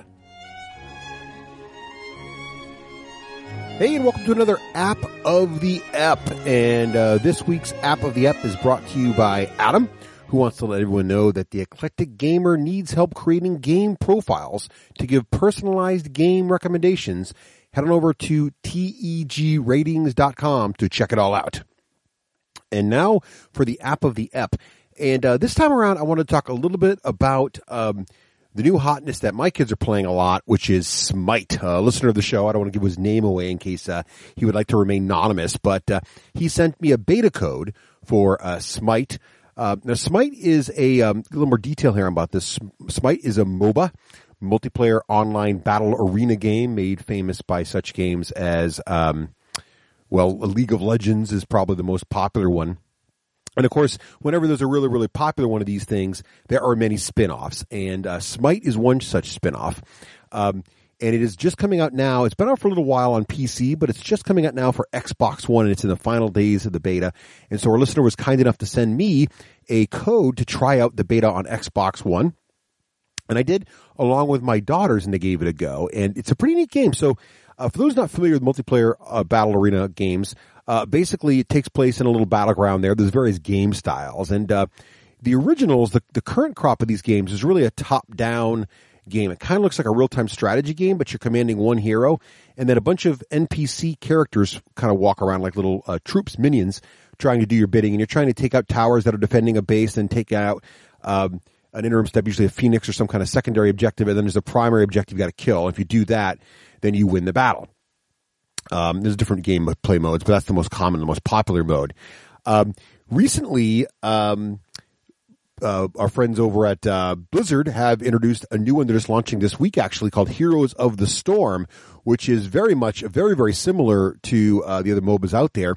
The big difference here is, of course, you're playing the various heroes from, it's a mashup of all their worlds. So you got characters from Diablo, StarCraft, World of Warcraft, even Hearthstone are all mixed in there, duking it out. And it's also top-down. What makes Smite a little different is it's third person. So you're actually behind the character, fighting alongside of them. So you're right down in the action. And my kids really seem to like that more. I think the other thing they're really enjoying a lot about this is the fact it's genres. It's all the different pantheons of gods. So all the Egyptian gods are in there. The Norse gods are in there. The Greek gods, the Roman gods, various Far East gods, cultures are in there. And it's really pretty cool because they're big fans of Percy Jackson. So seeing all these gods in action for them is really, really cool. There's also some wacky stuff like you can play Cupid, and he's all cutesy and kind of anime-ish, and that kind of thing is in there as well. But they're really digging it. Lots and lots of characters to choose from. The powers are really interesting. The gameplay's fast and furious. It actually reminds me of these MOBAs. This version of it kind of reminds me of the old school multiplayer games we used to play in the 90s, like Heroes of Might and Magic and the Jedi Knight arena games, where you just go in there, pretty much fight and run around, and there'd be like little small objectives or missions to do. But it's got that feeling of it, but it's got the definite League of Legends MOBA feel. There's definitely the towers you got to get through. There's the multiple paths to the enemy's zone. There's the big phoenix you got to kill. So it's very similar pattern. And if you play Smite and then play Heroes of the Storm or vice versa, you're going to tell the games are almost identical as is League of Legends. And the big difference here is the third person really makes Smite fun. So my kids are really enjoying Smite. If you like getting down and having a bird's eye view, lots of polish too in Smite. Like I love the way the heroes kind of get sad at the end of the battle, or they're victorious at various stances they have. A lot of detail. These games too are all microtransaction based, so they're really free to start. And then you're going to pay with earning credits in the game, you can kind of rent or eventually buy certain heroes to have them forever, so you can level up with them and things. But, or you can buy the heroes one at a time and have your favorites. Also, there's always a free group of heroes to play, but it's a subset of all the heroes. So there's one it's really, really your favorite. You're going to want to buy it or rent it. So it's a very interesting business model. None of them really appealed to me until I tried Smite with my girls. I think I am also with them. I like the third person right behind them. And I really like the graphic design and sort of the God feeling of the game. The theme seems to really fit with how the game actually works as well. So check it out. It is Smite, available on PC and Xbox One this summer.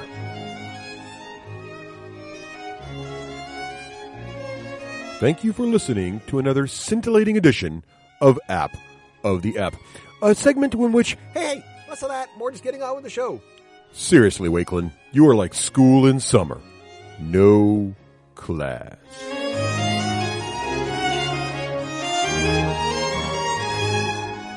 Wakeland has asked me to tell you that the following segment was recorded remotely with different audio equipment than the show normally uses, because Wakeland was on some form of, air quotes, business trip, and still felt that, air quotes, the show must go on, and therefore recorded it in this manner. So we apologize in advance for the lower than usual audio quality of the following segment. Again, Wakeland's fault. It was not my fault. It was a little bit. All right, a little bit. Welcome back, and as you know from the earlier parts of the show and achievements and everything, we've got with us John Richard and Craig. It's the John Richard. Right. And so as many of you might know, or we probably mentioned this earlier and I just forgot, that John is doing videos, video board game reviews now, sort of like jumping into the new media, leaving us in the old new media behind. Right. And we thought, there's an awful lot of that going on, and what's up with that? What's up with that? What's up with that? No. And so we wanted to talk to John about how did he get into it, what goes into these video game reviews. We had Rodney on a while ago, he was talking about his video games, his video reviews, and so what is going on with these Yes. So anyway, John, what's been going on since the last time we talked? Yeah, we got to catch up with John first, though. So, John, what have you... it's like, where are they now on VH1? Just dating ourselves here. So, John, you were a infamous, if not famous, podcast game reviewer, known far and wide throughout the land and Game On, and then you and Cody took a break.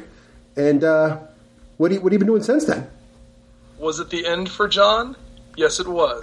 Or was it? Dun, dun, dun. This is like the end of Flash Gordon. The end? Question mark. Question mark. Well, we ended Game On with Cody and John after 83 glorious episodes, and had a great time making that show, and kind of got to the point, and we sort of told our listeners when we finished our final 5 of episodes that we had kind of gotten to the point where we had said about all that we had wanted to say. It was becoming a little bit kind of like a job, but not a very well-paying one. and we just wanted to get back to the business of playing games, rather so much than talking about them. So we just decided to sort of ride off into the sunset for the podcast, and we felt like we had a really great run. There was also just some outside of gaming things going on with Cody and I. We're still very good friends. He moved he lives about almost an hour away from me now, and so getting together to record was we just weren't able to do that very easily. And also we wanted to maintain, if we were going to continue recording, we wanted to make sure we were still in the same room, because I'm sure you guys have some. Recording via Skype, there's some positives and negatives. There are issues. Let's just be honest. Some challenges that goes along with that. So we just sort of ended it there, and just kind of moved on. And I haven't really done anything until I started up these reviews back last fall. Haven't really done anything in the way of gaming media. I've just sort of been a good old-fashioned gamer, common gamer, as we always talked about that, and just a podcast fan. I kind of went back to being just a podcast fan, and that's kind of what we've been doing. Cody's been doing sort of the same thing. He and his wife had a baby, and that baby is now almost 2 years old. But, right. So he's been busy doing family stuff, and he actually, he works now for a game publisher as a graphic designer. So he's sort of that's sort of his job now. And busy. Yeah. So he's been keeping real busy, and so I've been just doing work and all that kind of normal stuff. But still gaming and still trying to stay close to the gaming hobby as much as possible. It's hard not to, living here in the gaming capital of the world. Right. And to be clear, you did not get burnt out on gaming. You still game regularly, right? Oh, yes. No, did not get burned out on gaming. Right. Maybe got a little bit crispy on podcasting. I can see that. And just the work that's involved in producing a show, and producing a quality show. I think, you can put some microphones up and just talk and just throw something together. But we really had a particular standard that we wanted to keep as far as the quality of what we were doing. And we didn't necessarily feel like it was slipping, but we felt like it had the potential to slip. So we wanted to go out on a high note rather than that bad word of pod fading. Yeah, you don't want to be a pod fader. No. Don't be that guy. All right, cool. Well, you guys definitely ended on Especially now that they came up with a word for it. Yeah. So you're playing. Yeah, you're playing regularly, and did that spin off from the show? Did you guys generate a game club from the show, and then that sort of stood the test of time? Actually, yeah, that's exactly what happened. We, I think we'd mentioned on the show several times that we didn't really have a gaming group that we regularly met with, and we actually had a friend, someone who's become a really close friend now, but a guy who listened to our show named Sean Johnson, and he was a local, and he sent me a Board Game Geek mail, he sent me several, actually, and by about the third one, because I hadn't ignored the first two, but I sort of read them and, said, I'll get back to him as soon as I can. And by about the third one, he said, I feel like I'm stalking you. But he said, I noticed in your show that you said that you were looking for a local game group and that you didn't have one. And he happened to be a youth pastor at a local church and had a venue, a kind of a basement-y sort of area, and he was hoping to get a group together, a local group. And so he just sort of hooked up with Cody and I, and we ended up starting what we called the Game on Game Night. And we meet and have met now for 4+ years, every first and third Tuesday night. We started out in the church area there, and we used the podcast as sort of a advertising method to be able to get some folks in. So we would have anywhere from, at its highest, I think we probably had 25 or 30 people that would come. Awesome. And then eventually it just sort of whittled down to this core group of people that have become really close friends now. And so I've really, in the last 3 years or so, I've met some of my best gaming buddies through this group. And we even had, after Cody moved, and then Sean, he actually ended up moving to a different church, and so he no longer had this church that was near where I lived, and so we split the game group, and we actually created the Game on Game Night West and the Game on Game Night South. And it was almost like the Roman Empire there for a minute, but that's right. Yeah, you lose it with the South. Yeah, yeah. The West Side is the best side, but the South Side they did the best they could. If you live in India, you'll get that. Anyway, and so we met for about a year separate, and just in the last 2 months, we found a venue that was sort of halfway in between where we live. It's this fantastic comic book store called Comic Book University on the south side of Indianapolis. So you guys live in Indianapolis. Any listeners live in Indianapolis, please go there because it's probably the best comic book store you'll ever find. But they also have a great gaming section, and then they have 2 really awesome rooms for just oodles of space, and it's just great. So we had, and Cody actually designed some logos and stuff for it. We had Unification Day back in April. We unified the 2 Game on Game Nights back to a single game night. So now we meet on every Tuesday basis, and I just got together with them last night actually, and had a great time playing. We end up with about anywhere from 10 to 20 people who show up. That's awesome. That's fantastic. So see, look, the legacy Game On, still games on. See what I did there? Oh yeah, we still call it that too. That's awesome. So that's fantastic, John. So that's great, and it's so cool that you were able to, you guys decided to move on before it burned you out on gaming, and that you're still gaming, still a passionate part of your life. That's fantastic. So now recently you've started getting back into the whole game review shtick here. Yeah, and before we get into the particulars of that, how did you start getting the itch, as it were, to do this again? Well, that's a good question, Ross. I think the reason why we got into podcasting was because I really like to sit around and talk about games, and I really have a love for audio technology and just sort of media technology in general. Part of the joy that I got from making the podcast was editing it and piecing it together and producing it and releasing it. And then that was a very satisfying part of that is releasing it and then seeing how people respond. Right. And, there is a certain amount of satisfaction you get from seeing those numbers come in and see that it's not just so you have numbers to say, hey, I have a certain number of fans or whatever, but those numbers represent people. Right. And those are people that are listening to your content and are enjoying it, and you really feel like you're doing something, giving back. And so, that was the part of it that I started to miss after a while is being able to produce something and create something and get it out there, hopefully to impact the folks in gaming. And I sort of found that in the episodes of Game On that we did, one of the parts that I really enjoyed was doing the review segments where we do our Buy, Try, or Deny segment and review a game. And I've been sort of watching Tom Vassell and the Dice Tower for a long time. I mean, he's sort of been a bit of a pioneer, I think, in a lot of gaming media. Yeah. And just saw the network that he had put together and sort of the way he did his video reviews of games, and I liked that. I liked the way he was able to very succinctly put together a rules explanation and then his thoughts at the end of it. And I thought, I think I might be able to get back into this on my own, and I might be able to to do it in a video capacity. One thing was that I sort of tapped Cody on the shoulder and said, would you be interested at all in getting back into podcasting at all? And he just said, I just at this point in my life, I'm just not going to be able to do it, But he definitely gave me his blessing and said, feel free to hop back into it, and because I didn't want to feel like I was doing something that was counter to what what he would like. I didn't want to feel like I was going behind his back to get started on something on my own. That makes sense. So that's sort of how it got started, and I don't even remember at this point whether I initiated the conversation or if Tom did, but I think I ran into him at a convention or something, or I think I sent him an email and just said, I was kind of interested in getting back into media in some way. Is there anything that I can do to help you out? Or, I think I'd even considered like trying to be, have a segment on his audio show or something like that.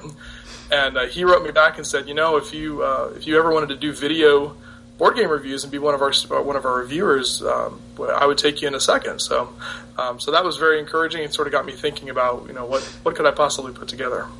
So that's how you chose to get into to try video out, is basically because Tom kind of said, well, this is where we could use you. So are you interested in video? Well, that's part of it, and the other part is the fact that sometimes you just work with what you have, and I still have all of my audio equipment. So if anyone had tapped me on the shoulder and said, "Hey, you want to do an audio thing?" I'm like, "Oh yeah, I'd love to do that."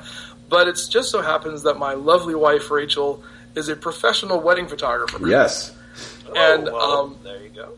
And so she has a good amount of pretty nice high-end photography equipment. Right. And it just so happens that she has a backup camera that is pretty much, a high-end consumer camera. Her top camera is like one of those ones that it's just, it's like buying a car, Right. But her backup camera is one that takes fine video, and she, doesn't need it all the time. And so she said, well, if you want to borrow my camera and use, my extra tripod and all that kind of stuff. And she had a lighting rig, and I was like, I kind of have all the stuff that I need to do this. So I just needed to get some software and learn how to use that. So it was just sort of piecing it all together from what I had and just getting a little bit of extra software and equipment and just learning how to use it. That's awesome. And of course you had her too to kind of help you. Or had you done any video before? Did you kind of know what you were doing, or are you just like, I'm just going to wing this because it's fun? Or did she help you out, or how did you get some confidence in your first effort, or were you just like, hey, what the heck, I'm going to try this out? Well, she helped me pick out the video package because I was looking. I was trying to keep costs low because I didn't launch a Kickstarter or start up some sort of a big fundraising campaign. I just had to sort of look at what I had, and I was looking at a lot of different video editing packages, and there's lots of them out there. And she pushed one particular package very heavily, and I don't know if it's worth it to. Can I mention it? Yeah, sure. Yes, sure. Right? So I use Adobe Premiere Pro. Okay. And that's one that's sort of on. It's kind of a higher end piece of software, and I took a polling sample of several other video reviewers: Tom Vassell, Ryan Metzler, Dan King, who's the Game Boy Geek, and Rodney Smith. Right. And they all sort of gave me some differing answers about what they used based up, and it seems like their stories were very similar. That they picked up software based upon what they had around or what kind of computer they had or whatever. But Rodney mentioned that he used Premiere and that he really liked it, even though it was a little bit sort of overkill for what you would need to do just to make a YouTube video. Right. But my wife is a big Adobe fan, so she uses that for all of her photo editing. So I ended up using that software and just taught myself how to use it. And it took quite a while because it's really different I think it's quite different from audio editing as far as how to piece things together. But it's sort of got the same basic structure.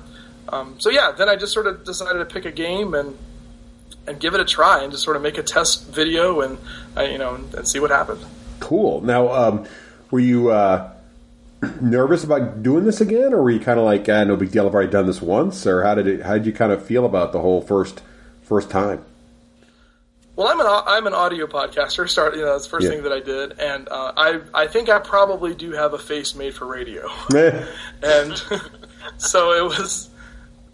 So part of it was I was a little bit nervous about that. About could I project onto a video format, and and I'm still a work in progress. I think that there's some positives and negatives to what I do, and any listeners who may have watched a couple of my videos might have polarized opinions about what they think about what I'm doing. But I've been trying to improve, because there's a lot of different things. With audio, you can do a lot more.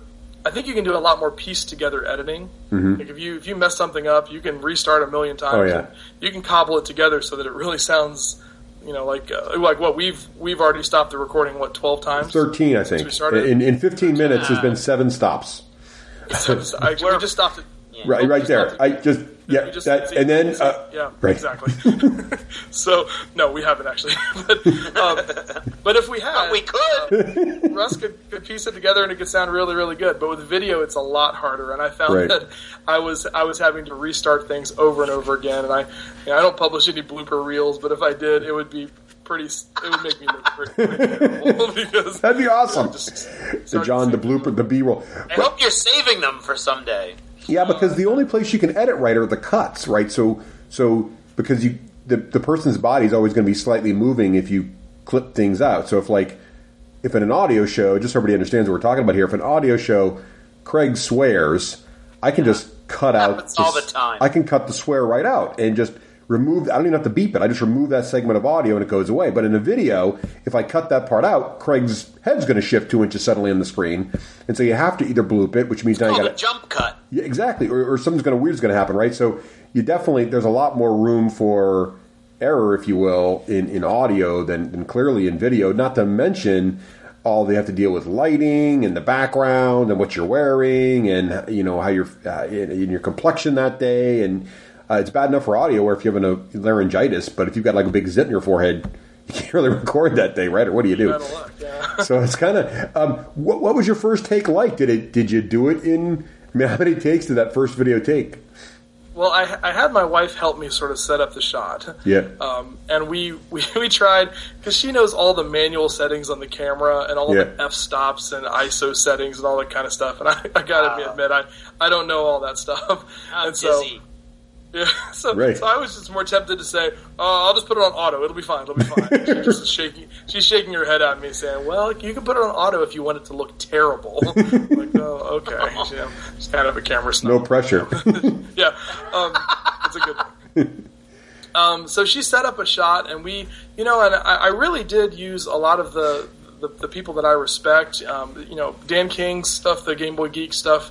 I really like the way that he does his composition on his videos, and he has sort of like the games that are behind him, and his shelves are kind of blurred out and it's focused in on him. I mean, all those kind of details. I tried doing that, and the first take that we did, it was like my head took up 90% of the shot, and I don't have a small head, and I decided as part of sort of my image that I wanted to present or whatever, I wear a Trilby hat, right? It's this nice black pinstriped hat. And nice. Thank you. So I had this hat and then this giant head, and then it's me talking about games, and it just looked pretty bad. And, I eventually just sort of went with an idea of just sitting in the corner of my game room and with the camera sort of set up a little bit high, looking down on me. More of an Alistair Cook sort of feel. A little bit, yeah. And just tried that, and so that's sort of been the structure that I've used for the first few videos that I've done. Mm-hmm. And, that's not to say that I'm going to stick with that the entire time. I'd like to throw some variety in, but right now I'm just as sort of a beginner at this. I'm really trying just to get some consistency. Now, how did you to put out stuff that's got of good quality and that people can rely on? Did you have a target length in mind, and did that inform which kind of games you were going to review, or how did that all come together? Well, Tom has a target length in mind. Yes. That actually, and I don't know if that's a trade secret or not, and if it is, I'm sorry, Tom. but I think he would probably tell you that for video reviews, he wants them to be he doesn't want any of his reviewers, including himself, to go into a long, lengthy rules explanation. Right. And part of what I wanted to do that's ridiculous. Sort of, I can't imagine anyone that would have a show that goes through every single rule. That is ridiculous. Well, and this is what it's interesting that I know you're joking, but it's interesting that you bring that up, because that is, I think, one of the biggest differences between audio and video podcasting. Yes. Is that if someone is doing an audio podcast and they want to do an hour-long review of a game and go through all the rules, I think there's a lot of folks that very much want to hear that, because you can sort of, when I'm listening to an audio podcast, at least, I'm mowing the grass, or I'm driving somewhere, or maybe I'm sitting at my desk working, and so I don't really mind having that on in the background because it's sort of a different sort of listening.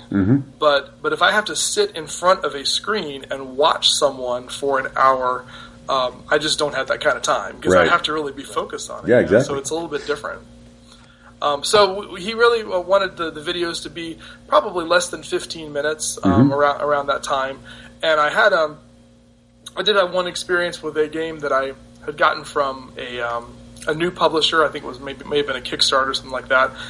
It was a game called Warring Kingdom. And they sent me the game, and I learned how to play it. And it's a relatively involved game. And I tried my best to teach all of the rules. Yeah. And once I got done cutting the video, it was, I think, 34 minutes long. Oh. And I sent it to Tom, not knowing really about his guidelines, and he sent it back and said, "There's no way I'm publishing this." He didn't say it like that. Sorry, no, I don't want to give the wrong impression. He just said, that's just going to be a little bit too long. So I ended up having to go and Was that your first? Was that your first? No, that was about my fourth or fifth. But the first. Okay. The first few videos that I did were for very short little card games and things, so it wasn't too hard to... So you self-edited. You kind of knew you wanted to stay short initially anyway to keep it easier to edit and control? Well, and also because I'm new at this, and so I didn't have... there's a lot... If you're doing a really long board game, there's a lot more camera shots you have to do. I don't have that big of a table, you know, and so the composition, the way you set everything up, and B-roll footage and all that kind of stuff, it's a lot more involved with a long game. But a little card game where I can just have one shot, one camera shot in my hands with the components, and that's a lot easier. But anyway, so I ended up recutting that one and getting it down, I think, to like 17 minutes, and that was good enough. Yeah. So you have to kind of pick. You're kind of highlighting key elements of gameplay instead of describing the whole game, right? Is that kind of the angle? Right. I mean, what is the angle of your show? Like, what do you drive in to make your show different? Because it seems like now, and I know just in podcasting in general, there's a lot more podcasts to choose from. I know, when Tom started, he was it. When we started, there were a few, but not many. Now it seems like target rich atmosphere. There's plenty of them, and I think video reviews are also seem to be ramping up. A lot. What's kind of the pitch for yours, and how do you differentiate yourself? That's a really good question, because it's something that I've had to think about a lot lately. For exactly what you're saying, is that even among the Dice Tower contributors, there are 4 or 5, 6 reviewers that do regular reviews, and and they're all pretty similar. I mean, I think that the personalities of each person, that's one thing, is that I think a lot of folks who listen to the Dice Tower a lot or watch the videos like to see Tom's opinion, but then they want to see the other reviewers' opinions as well to get a little bit of a contrast there sometimes. And, if they see that everybody really liked a game, all 5 or 6 reviewers who did it, then, it might help them make a purchase decision or a play decision. But I think for me, I'm finding that it's very challenging to always be chasing the new hotness. And that's, when we were doing audio podcasting, we went after a lot of publishers and requested games because we wanted to be on the cutting edge of the new things that came out, especially in such, like you said, a target-rich environment. You want to be the first person to get a particular game in your hand, and get that out there, before anybody else. It's just like a journalist. You want to, we are journalists more or less. You want to scoop the other journalists, But with video, it's really hard. There's already some established people, and publishers aren't going to be giving out hundreds of review copies of games. They just don't have the resources to do that, most of them. So by the time a new participant in this, knocks on the door of Asmodee or Fantasy Flight or whoever, it's like in the Bible, the guy at the inn, when Mary and Joseph, he shakes his head and there's no room. We have no more copies of Elysium for you. I'm so sorry. So what I'm really trying to do is I want to sort of dial back the clock about 2 to 3 years. I like that. Of games that were the hotness just a couple of years ago. And I don't want to do stuff from the 80s or whatever, dig through the thrift shop pile. There's plenty of people who do that do good stuff. But just something that's 2 or 3 years old. Like the most recent review that I did was for the game Trajan by Stefan Feld, which came out in, I believe, 2011, 2012. And, it's still a very popular game, and I think it gets a little bit of press, but I think that a lot of brand new gamers who have maybe just gotten into the hobby in the last couple of years, this might be one that they haven't even heard of yet. So for the cutting-edge gamers, they might look at this and say, I don't need to watch another review of Trajan. Right. But I'm hoping that it'll really speak to folks who are either brand new to the hobby or that are looking for something that's been out for a little while that maybe they might have overlooked. I think that's a good idea, John. I like that angle, and I think that's something we do on our show too a little bit. Is we go back and sometimes we review games that have been out for years. We're just like, we just finally got around to playing this game, and it's awesome. Right, so I think it's because there is especially now where there's so much people going after the new hotness. It's almost like, and then the other problem is you don't really get the rich review of a game that's been out for long enough where you've played it instead of 2 or 3 times, but 30 or 40 times, right? So if you've had a game in your collection since 2011 and it's your favorite game and you've played it, countless times with your friends, you're going to have insights into that game and what makes it replayable much more than someone who's just bought or received as a demo copy the latest hotness, last week and has played it twice over the weekend kind of thing. Exactly. Yep. And so that's kind of what I'm trying to go for. That's there. cool. And I'm hoping I've gotten some good feedback from some of our normal viewers. I sort of polled them a little bit and said, hey, would you be interested in these kind of reviews? And got lots of responses of folks that said that would be something that they'd be interested in. Well, that's a good segue. I wanted to ask you, so how has the reception been? You mentioned earlier that one of the things that was so much fun about the audio podcast was putting it together and having the feeling of building, making something and then getting it out there and getting the feedback and realizing that, the community actually enjoyed what you did. How's the feedback been on the video podcast? Well, I mean, the main method for feedback in a video format has been either the guild on Board Game Geek that Tom has, that's sort of the forums for the Dice Tower, and also the comments, the YouTube video comments. And now that's got a very rough reputation in YouTube of being very critical. It does indeed. As a matter of fact, that reminds me and overall the feedback has been very good. The feedback, if anything, has been maybe critical of the game that I reviewed. Like, I didn't like this game. Right. But it's usually, hey, that's a good review, but I thought the game was terrible. Right. So it's been mostly positive.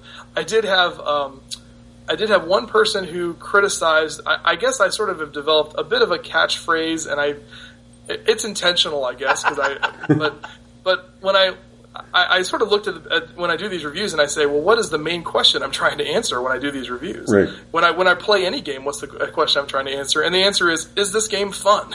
Right. Is it fun? And so right before I go into the review, I always say, let's answer that all important gamer. I said, let's answer the most important question in gaming: is it fun? And I had someone rip me up and say that, I don't think that's the most important question in gaming at all. And I'm like, oh, okay, I don't know exactly what you're looking for, buddy. But what is this most important question? Is it cheap? I don't know. But it wasn't, is it fun? So. Is it planned under an hour? I don't know. Right. So that and fun then, is secondary. It's got to be eco-friendly. It's got to be an eco-friendly game. Save the planet. And I also did a review of a new Euro game called Deus, which just was released in the last couple of months, and I was criticized a little bit for the way that I pronounced the word Deus. I don't understand. I can't relate 15, 20 comments that in the first few hours. I'm like, wow, 15, 20 comments. They must have loved the review, and I'm reading them, and it's like, I don't think that's the right pronunciation of that word. I can't relate to any kind of criticism about proper pronunciation. I don't understand that at all. We the last episode, I think we had a debate over the 4 different ways you could pronounce Maelstrom, right, Craig? I think that was pretty much. Yes, we did. And you think that one was pretty well known? I looked it up, and even that was wrong, apparently. Right.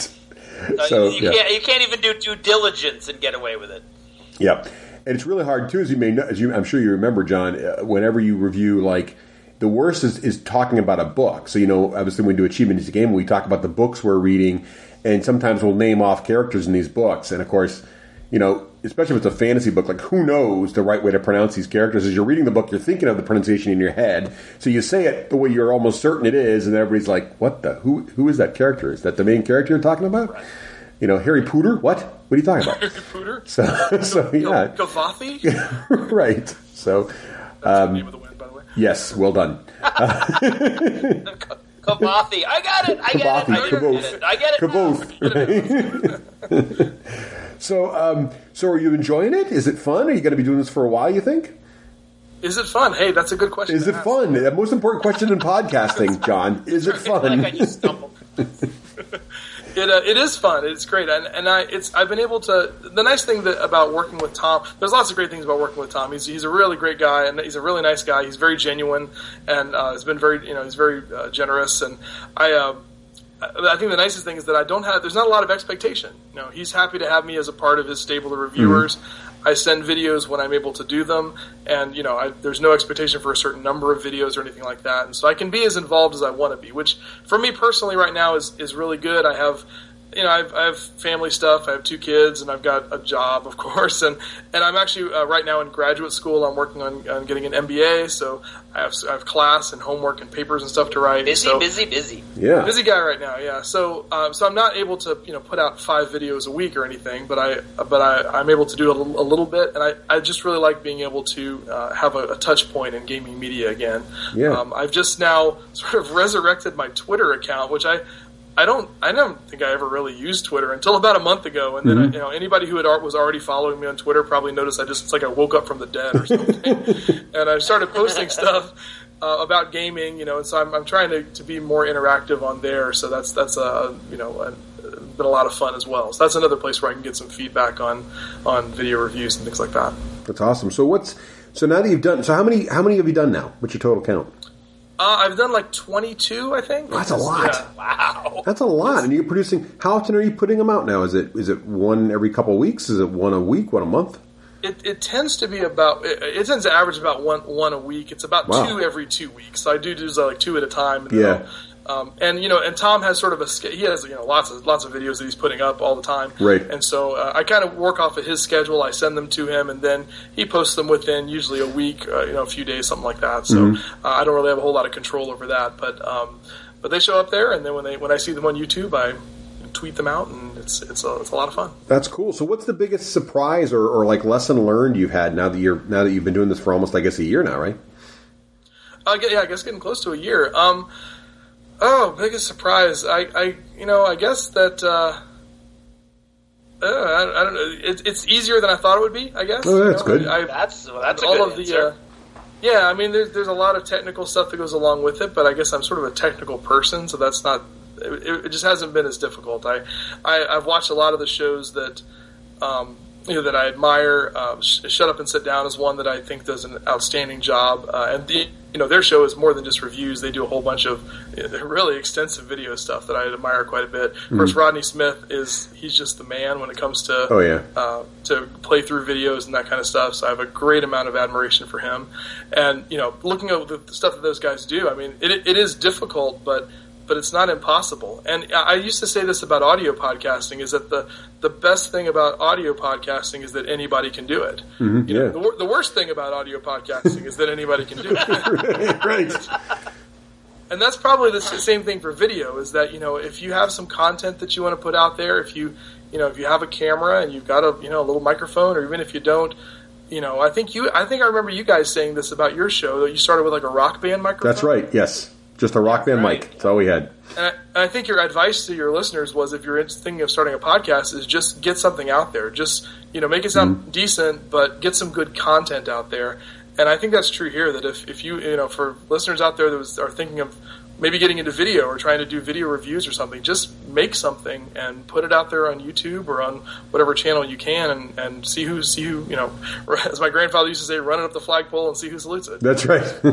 Yeah, for me, video has always been, and I think that's great that you said that. I think that's a good advice for folks if they want to try it out. I've always found video to be extremely intimidating. And Craig and I have only done one video project together, and that was when we did the very short, was it 5 minutes, Craig? 6 minute? I don't even think it's that long. Patreon video for our thing, and man, we agonized over that. I don't know how long we spent, Craig, trying to figure that out, but a lot more than 3 to 5 minutes. Yeah, it was it was like one full night now. I don't remember, but it was a lot of work, and I just think about doing that regularly, and I don't know. I guess it would get easier over time, but it just seems to me to be very challenging because I again, having to do it one take and getting the lighting right and getting the background right and trying to find. I mean, we spent, I don't know, like an hour just trying to adjust the camera angle, like you talked about, to get the right number of games in the background and everything. So I can. Well, it's awesome. One of the first videos that I did around Gen Con last year was for the game 5 Tribes, and that was a new hotness that I had just gotten, fresh off the presses from Gen Con. And so in sort of experimenting with how I wanted to do video, I started off by writing a complete script. Oh, wow. And then setting up a whole bunch of shots, and I did back and forth shots where I was showing stuff from the table, and then back to me, in the middle of the video. And so if you go back and look at that video, that's probably the best one that I've ever made as far as video production. But it also took an extraordinary amount of time. Once you get comfortable. Yeah, that's it. Yeah, then the quality just goes downhill, right? That's right. Well, I mean, why spend all... Clearly, you've done it. You can do it. Now you don't need to waste all that time writing scripts. Well, you want to do things that are value added. And I think that what I was finding is that I was going to a lot of detail on things that didn't really matter to people. I think they might have looked at that video and said, hey, that's really well done. But I could just as easily have done something a little bit simpler and still get the idea across and still make the same impact. Yeah. So that's been an interesting kind of dialing it down and just keeping it simple has been I think the mantra I've been trying to go with. That's awesome. Well, John, thank you for sharing all the great experiences of your journey. I guess the quest to video there. We haven't mentioned at all the name of your video show or how people can find it. Where should people go if they want to start watching all your great videos? Well, I mean, I am a part of the Dice Tower, so if you just go to YouTube and look and search for the Dice Tower, you can see in the video feed there that I'm one of the reviewers there. I go under the name Indiana John, and I think they even have like a playlist there that has all of the reviews by me if you wanted to search for that. But yeah, that's the main place you can find us, and that's where you go. Like go to the YouTubes. Great. With the hat, it works with the hat. It does work with the hat. The hat and the... Yeah, so John... I did, real quick, I did research IndianaJohn.com. I was like, hey, maybe I'll put a website together for this. Apparently, IndianaJohn.com is a real estate website in Indiana of a realtor. He's only like an hour away from where I live. Oh. But that's the name that he's put out for himself. So if you go to IndianaJohn.com, that is not me. That is not John. I find no board game review videos on that site. Good to know. Good to know. Good to know. Great. Well, you can definitely, if you want to follow me on Twitter, I'm at John W. Richard, JohnWRichard, and every time that I post a video, I will definitely be tweeting it, so you can check it out. Great. Too. So, great. Well, thanks, John, again for filling us in on that. We're going to take a quick break. We're going to hear from Total Fangirl and Hollywood there, and when we return, we're back with Indiana John to review yet another game, but we'll be forcing him to review in the audio format. So, John, you're going to have to dial it back to the olden days. That's right. Okay. Talk without pictures. You're gonna have to see everything in that right. bleached out sepia tone. You're going to have to get back to using the media of the mind. Right. I'll close my eyes the entire time. There you go. Yeah. We'll be right back. This is Total Fangirl. Regular Jane most days, Total Fangirl when the moment strikes. Han shot first. Starbuck is a guy. And Lestat, now there's a vampire.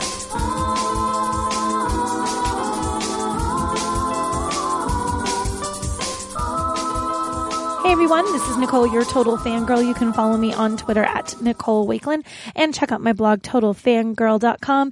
And this week's shout out is, as always, to our wonderful, super fantastic supporters over at Patreon.com. You too can support the show. Head to Patreon.com/the D6Generation and you too can support the show and we appreciate it very much. It is today, May 31st, last day of May.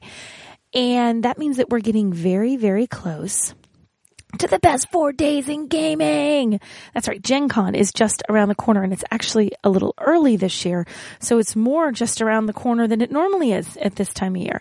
And we are starting to make plans for what we're going to do. And the girls are once again going to be coming with us. And they're very excited. They truly left last year saying, "Aw, is it over?" Like they were a commercial. They didn't want to leave. They just wanted it to start right back up again. So once again, we'll be bringing the kiddos to Gen Con, and this time they kind of know what they're in for, and they're very excited about it. And they're 1 year older and that much, more ready to handle everything that goes on.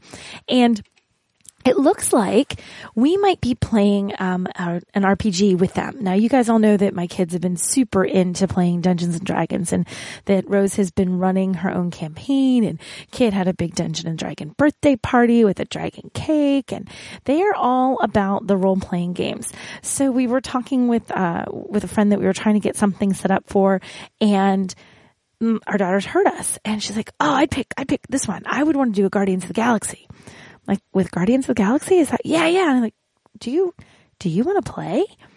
And the youngest daughter, Kid, is a little bit nervous. I think because she's like, well, there's grown-ups, and what if they're grown-ups that I don't know? And I'm thinking, these are grown-ups that are friends, that you can do this. But the oldest daughter is like bang in. She wants to be Rocket Raccoon, and she is ready to go.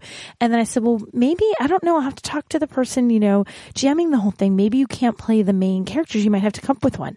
Oh, then she's off and running. Okay, if it's Rocket, I'm going to do this. If it's not Rocket, I'm going to do this and this and this. Let me know, Mom, because I hope, Dean, that you have an idea of what you might be in for with what Rose has planned for this potential game that we're going to play one night. And I thought it's kind of neat, and I'm sort of excited because the last time they were just starting with role-playing games, and I don't think they would have really enjoyed just going in and boom, throwing down and doing a game just like that with people they didn't know. But especially my older daughter, she is so excited. I'm going to con the youngest into playing too. I'm going to convince her that she wants to do this. If not, I think she's going to be sad because I think she's going to listen to her big sister talking about how amazing it was and feel like she missed out on the whole thing.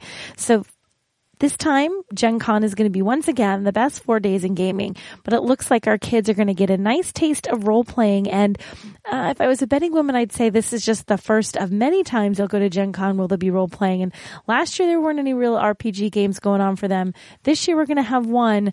Oh, there's a pretty good chance that one of these years they could just be playing role-playing games for all 4 days.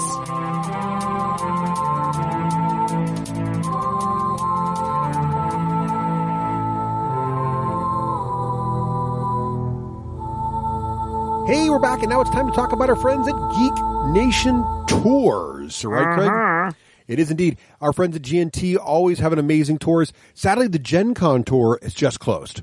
So if you missed the 2015 Gen Con tour, we're very, very sorry. You will not be able to have dinner with Craig and I. You might be able to. But you have to get there on your own. Right. But, yeah, the thing is, but Craig, what's coming up next? Have you been to their website? They've got what you want to do to see all the hotness, really. Go to geeknationtours.com, click on the upcoming tours link, and you will see such amazing tours as these. Right, Craig? I'm looking at an awesome tour called the Order of the Phoenix Tour. Oh, yeah. Which is going to Scotland, and it's a whole Harry Potter themed tour where you're looking at Edinburgh Castle, which is, of course, what Hogwarts is based on. The Elephant House, where J.K. Rowling did a lot of her writing. Then you're going out into the countryside. You're going to see some amazing scenes that will be reminiscent of the books and the movies. Your entire vacation will be based upon visuals and images and places and people around the Harry Potter experience. So, I mean, that's pretty crazy in and of itself, because that's not just gamer geeks. That's like the world of geekdom at your fingertips there. But that's just one of many of the trips that Terrace and the folks over at Geek Nation Tours are putting together. You want to go to Essen? You want to go see all the great superhero locations in New York City? You want to go to Middle Earth? The Geek Nation Tours is the best way to do that, especially if it's a place or an area we're not really familiar with. You go in there with people. You're going to be traveling with folks who are geeks just like you, into gaming, into all this nerdy awesomeness. they're going to be just as pumped about seeing this crazy stuff as you are. Terrace knows all the best places to take the tour, so best places for food, best places for a little side attraction. You even know we're there. It's fantastic. So the best way to do that is head on over to geeknationtours.com. Amazing.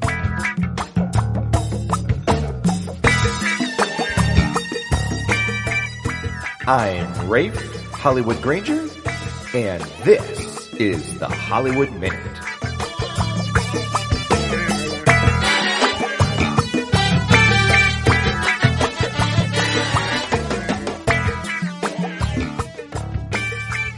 All right, welcome to another edition of the Hollywood Minute. Kind of a hot, balmy day here up in New England. My beverage of choice is nothing, because I left it in the other room. But if I had it, it would be grapefruit-flavored seltzer water on ice. Let's see. I hear from the rumor mill that Craig's Do You Ever Notice is going to be really long, so this might be really short. What have I been up to? Well, I've been playing a little bit of Marvel Puzzle Quest, and for those of you that want to join it, it's the alliance is called Pod Heroes. You have to search it out, and then we can invite you in. It's been fun. You know, it's just matching different jewels and then getting different heroes and kind of leveling them up. It's not really rocket science, but I find it fun. Then we played some Chaos in the Old World, old school, with Maddie Alex and Andy and Dave and Greg Ivany. I played Slanesh, and I was trying to win. I thought I was coming in close, but no, I was nowhere in sight. Then we played, I don't know the official name of the game, but I call it Old Castle Murdog, and I don't know the name of it, but you basically have these tiles, and you build these castles, and there's upstairs and downstairs and circular rooms, and you guys know what it is. So we played that. I never do well at that game, but I always have fun playing it. My reads, I've been reading in pulp format, Amazing Spider-Man, of course, and had some fun last week cleaning out my closet, organizing it, getting things put in comic books and backer boards. Been reading the trade paperback for Batman Black and White Volume 1. Thanks to Double Midnight for procuring that for me. Been reading digitally Chew, Walking Dead, and my new favorite, Revivers, which is also an Image comic. I recommend you guys check that out. Watched the Star Wars trilogy with my 8-year-old daughter, 4, 5, and 6. It was really interesting because she's seen the episodes starting from episodes 1. And so when she was seeing those various scenes where Leia's trying to make Han jealous by kissing Luke and so on and so forth, she's like, why are they doing that? They're brother and sister. And how come they're not telling everybody they're brother and sister? And I thought that was a really interesting take because, again, she's seen it from episode 1, not the, quote, original way, which would be seeing 4, 5, and 6 first, then 1, 2, and 3. So I thought that was really interesting. That inspired us to, of course, watch the trailers for Episode 7, which got us excited for that. We talked about the riddle where Luke says in Episode 7 about his father still being alive. So if you listen to that quote, I think he says, the force is strong in my family. My father has it. I have it. My sister has it. And you have it. Something like that. So that's got the rumor mills going, of course, as to why he says my father has it. That prompted us to get some Lego Star Wars Micro Fighters. If you haven't seen those, I recommend you guys check that out. So far, I've got the X-Wing that we're playing with, the Millennium Falcon, and the Snowspeeder. And my daughter has a droid ship, a rebel ship, and I can't remember the other one. So she's having fun with that. That prompted us to realize that we have Han Solo, but we don't have Chewbacca. So I picked up a Chewbacca on eBay. She was very excited when that came in. And then we realized that we need to get Darth Vader, original Luke, Anakin, and a couple others, I think, in that regard. So that's been fun.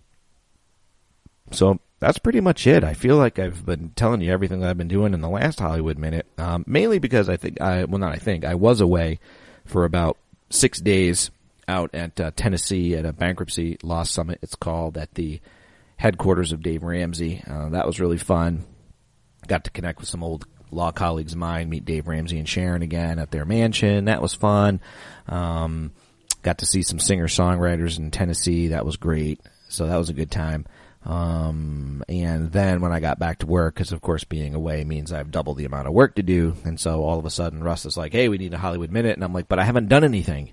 So that's pretty much it. If you want to follow me on Twitter, I'm the D6G Hollywood on Twitter, or the D6GHollywood.com. Until next time, happy gaming.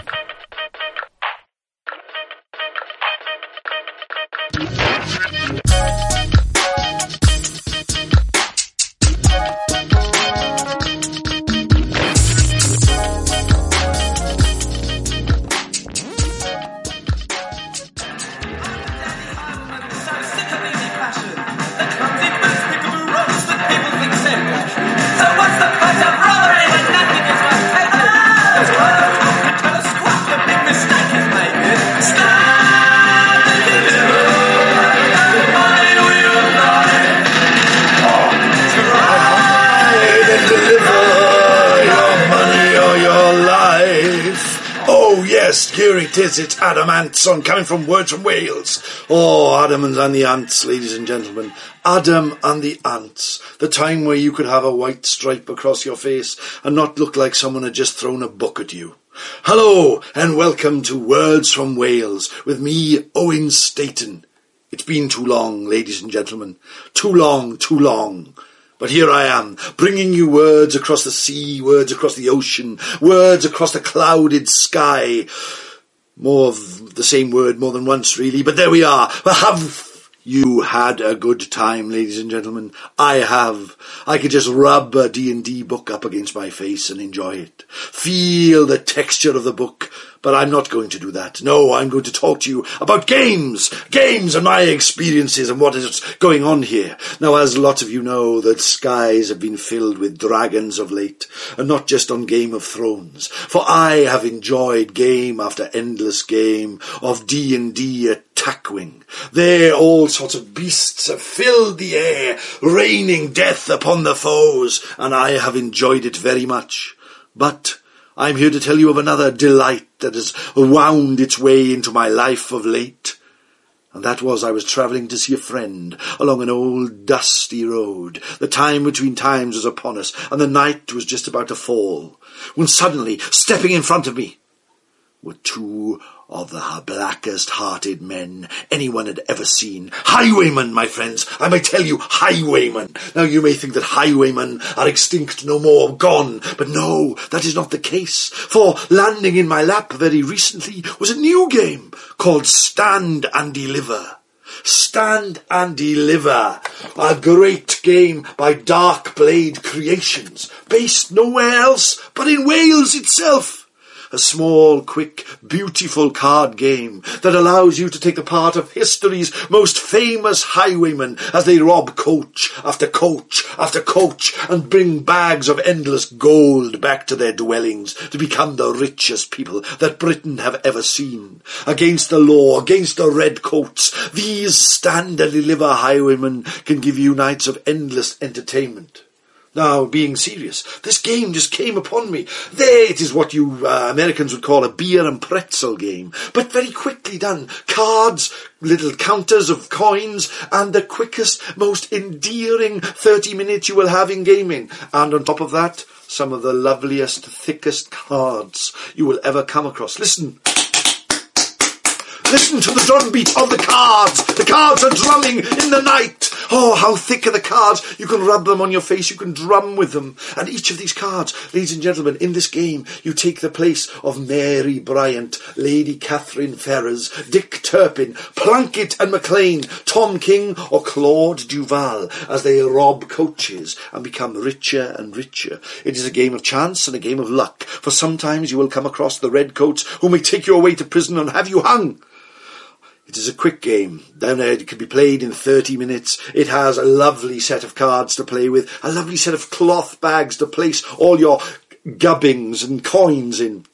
I'm very proud of this game. It has come not far from here. It is by Dark Blade Creations, and it is a quick game that can be played very, very quickly. A quick game that can be played very quickly. I like that. Yes, Words from Wales, repeating the same word many times in the same sentence. But there we are. An excellent game, ladies and gentlemen, by high quality cards, and a game from a new gaming house here in Wales. using the D6 generation's patented combo of creation and adding to the games. I'm just talking rubbish now, aren't I? I'd give it a 3 out of 5, ladies and gentlemen. 3 out of 5. If you roll a 1, a 2, no, I can't make sense of it either. It's a good game. Buy it. It's £25 by Dark Blade Creations. Stand and Deliver, it is called. Although I have been silent, my gaming has not been defunct, ladies and gentlemen. I have been playing War Machine, Warhammer 40k, D&D Attack Wing, and of course, D&D Dungeons & Dragons. It is my hope to join you again soon on the D6 generation, where I shall share these experiences with you. But in the meantime, you can contact me through Owen Staten at AOL.com or via @Owen Staten on the Twitter, where I tweet and twy and spread all my word across the world. But in the meantime, thanks for listening to that rambling rubbish. Have a look at Stand and Deliver. It's an excellent game. £25 by Dark Blade Creations. I believe it's available at their website and by various gaming stores. Have a look at it. You won't be disappointed. Get back to me and let me know what you think. And of course, drum away into the night at the sound of Adam and the Ants with Stand and Deliver.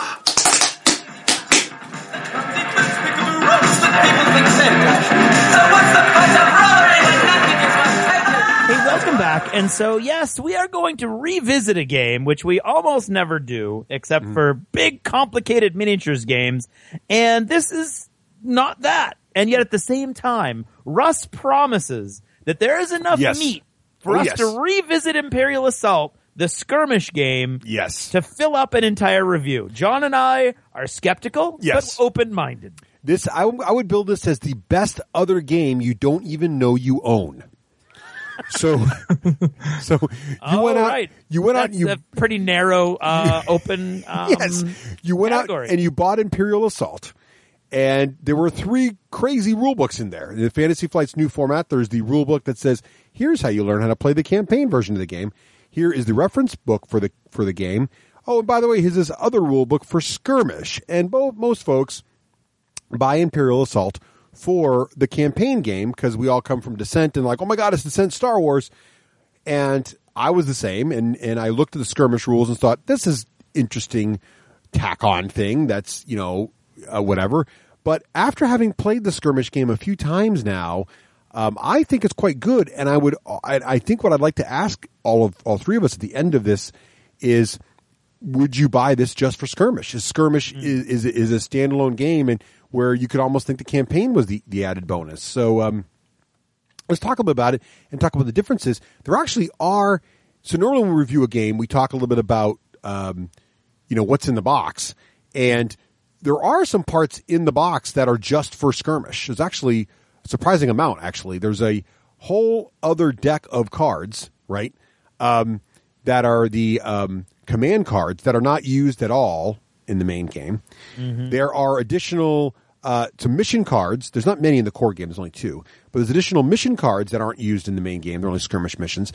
And then each of the deployment cards, these are the cards that have the different point values for the different creatures and monsters and Imperial troops that the Overlord normally fields. There's all those cards are in there that are used in the skirmish game, but there's also cards for all the heroes to be used in the skirmish game. And these are different cards in the heroes template, so there's extra cards there, as well as cards in these decks that let you build different armies and then include allies. So there's actually quite a few extra cards in the game that have no purpose at all in the campaign game, but are specifically designed for skirmish. So there's a good little chunk of change in this game invested in making it a skirmish game. That is true. And the other thing I wanted to talk a little bit about is we didn't get a chance to cover the expansion packs. So, because I think the expansion packs really add a lot to the skirmish game. So one of the things that's really cool about both Descent and the skirmish game is that you have you mean Imperial Assault? I mean Descent. Yeah, I'm sorry, Imperial Assault and Descent. Is that you have all these cool expansions that introduce these models that either replace cardboard tokens, like you think about Descent, you have the lieutenant models that come in and replace all the cardboard. You have the same thing happening in Imperial Assault, the campaign game. So there are tokens to represent like random rebel, soldiers or IG-88 or Han Solo. Those are all in the core game, and you can play with them. But if you buy the expansions, you get the cool Han Solo model, you get the Rebel Trooper models, you get some other guys. But in the campaign game, they're just sort of like stand-in models. But they also come with some extra cool stuff to make them really fun in the skirmish game. So let's talk a little bit about what comes in each of these expansion packs. So whenever you buy an expansion pack, right? Yep. You get the model. Let me take this one. Yeah, go ahead. Okay. First of all, because I just painted them all. Yeah. I have to say that the quality of the models are awesome. Okay, I'll compare them to the only other mass-produced models that you've got to compare them against right now, which are the Wizard of the Coast pre-painted models. And I have a whole ton of those. So at one point I was painting Han Solo, and I was like, oh man, I can't remember what color the stripe on his pants was. That's a lie. I know that it's red, but I'm just saying I wanted something to compare it to. Couldn't find it online. Went and looked and got the Wizards of the Coast model, and it's almost exactly the same pose. So it was a very intriguing comparison. The models really, there is no comparison as to quality of the models. These might as well be wargaming miniatures. The quality of the plastic is great. The detail on the models is awesome, but that's not all you get. Because again, while I was researching stuff for Rapid Fire and other things today, I came across a bunch of forum posts that were complaining about the price of these expansion packs. And first of all, I love it when people complain about the price, because they complain about the retail price, which is not what anybody has to pay anymore. So right there, you can't be like, this is awful, it costs $15, because you're actually 12, and it's not going to cost you 12, it's going to cost you more like 9 or 8 if you're going to shop around. But anyway, you're not just getting the model, you're also getting a whole new, for both games, you're getting the cards necessary to play that model in both versions of the game. You're also getting a bunch of stuff for skirmish, including a skirmish mission, or 2 skirmish missions, and a skirmish map, which are huge.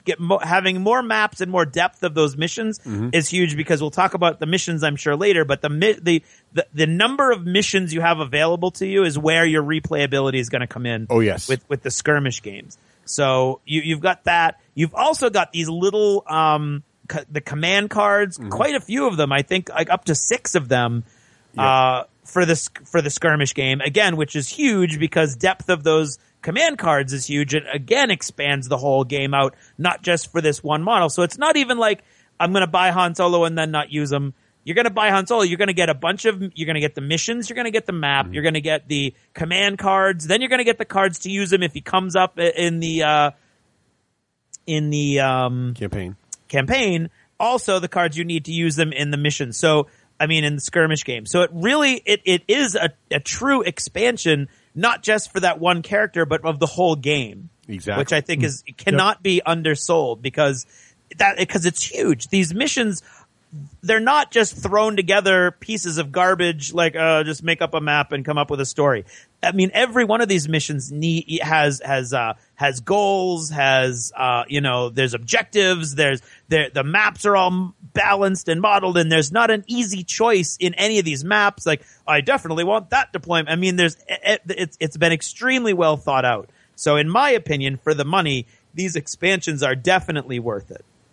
So yeah, that's in the base game. If I'm understanding correct, the base game comes with essentially 2 built in, right? Because you have Darth Vader and Luke Skywalker. Exactly. And so you've got 6 missions and 3 maps right in the original box. Right. And when I was, first looking into doing this, putting together the first skirmish battle, and I'm trying to build a map and everything, I happen to have put all of the skirmish cards together. I just kind of dumped everything out of the box and threw all the cards together. And I was like, I got 6 of these cards. Where's the map that goes along with this particular card? And I'm looking through all my books and everything, and then I find the little, paper pamphlet. For that particular expansion. I opened that thing up, and I couldn't believe how much information is on there. And it's got this, fully realized map with 2 separate missions that go along with the map that, like Craig says, have completely different objectives for them. And I was really surprised by how much information is included, in the actual expansion. So, yeah, I think it's pretty cool. It's awesome. I love the expansions, and I think that's what really blew me away was when I first played it with just the core set. I was like, oh, there's a couple missions, that's neat. But then when I actually played it for real with my friend, I had just gotten the whole first wave of expansions, and I just put all my stuff together in a box, and I realized, oh my God, I got like 20 mission cards here, all of a sudden. And all of a sudden there's like this huge amount of replayability and depth. And I was buying all these models really because of the campaign, and just knowing that though I'd see Han Solo on the table maybe once, maybe twice, once in a while. And, we're already past that mission in the last campaign. So it'll be the next campaign I get to use Han Solo, but you gotta have Han Solo. But now with the skirmish game, it's like, I'm going to get Han to the table every once in a while, because who doesn't want to play with Han Solo in their army? So all of a sudden these models are in there. I'm trying out IG-88. I'm trying out some of the cool stuff out. I cannot wait for Boba Fett just because I can play him in the skirmish game, the very next day. So a lot going on. My only ding against how they've done this is that you need, so each of these little packs, because they're shaped like a little blister, almost like a miniature gaming blister, each of these little packs, all the cards fit in there great and they're high quality, but there's also this little folded up rules pamphlet, right? And the rules pamphlet has the information for the missions on there, the details, and the missions are, as John just mentioned, they're really complex. There's a lot of cool stuff going on there. But what you got to do then is you got to save all these little loose rules pamphlets.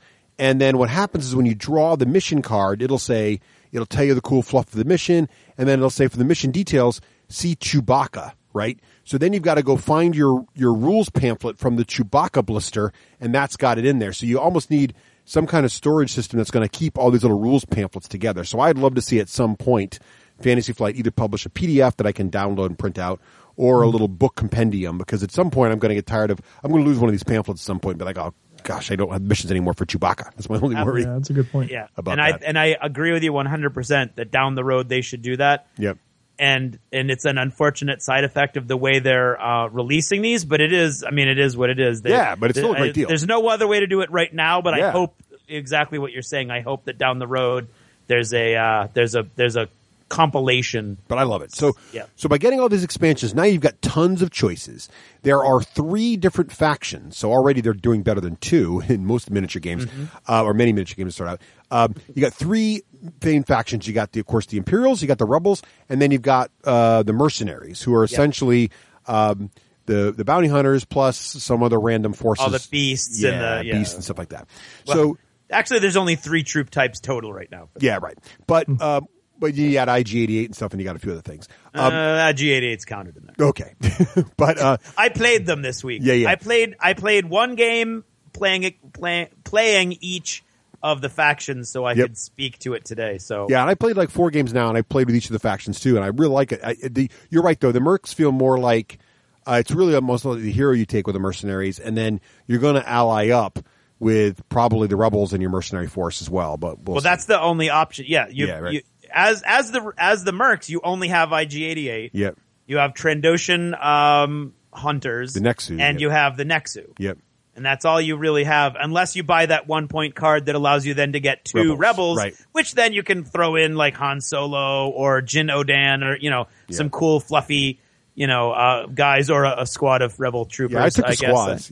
So what I liked about and then you can also get the mercs in with the Imperials, because the Imperials can take mercs as one of their ally cards. So let's talk about that. So the very first thing that's going to make this different than the campaign is that before you start playing, you got to build your list. So here's where it starts feeling like a miniature game. Yeah. So there are really 2 main elements to building your list. There's your force, and then your command deck. Let's talk about the force first. So we started getting in there. You got your 3 factions to choose from. So you and your opponent each going to pick a faction. Each of the factions has the deployment card deck that matches the faction. The backs of those match. And most of these deployment cards, as you know from the campaign game, are the different squads or individuals that will be on the table. And these cards are identical to the ones in the campaign. So same stats, same point values. The difference, though, is that there are a couple cards in there that are purely for the skirmish game. So as Craig mentioned, there's one card in there that for 1 point, if I'm playing the mercenaries, I can now include rebel cards in my force. Yeah. And there's also a card in the Imperial deck that allows me to include some mercenary forces in my Imperial deck. So there are each some of ways those to cost crossover. 1 point. Right. So you're losing some points. And so the rules are, it's what? Is it, how many points is it for a side, Craig? 40. So you have to build 40 points of guys, right? And the other or less, because it's FFG.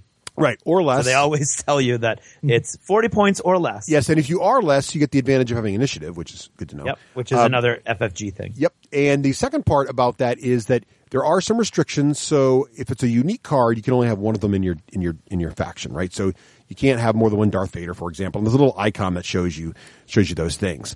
What did you guys think about the force building part of it? Did you feel like you had a lot of interesting options and that the game plays very differently depending on who you choose?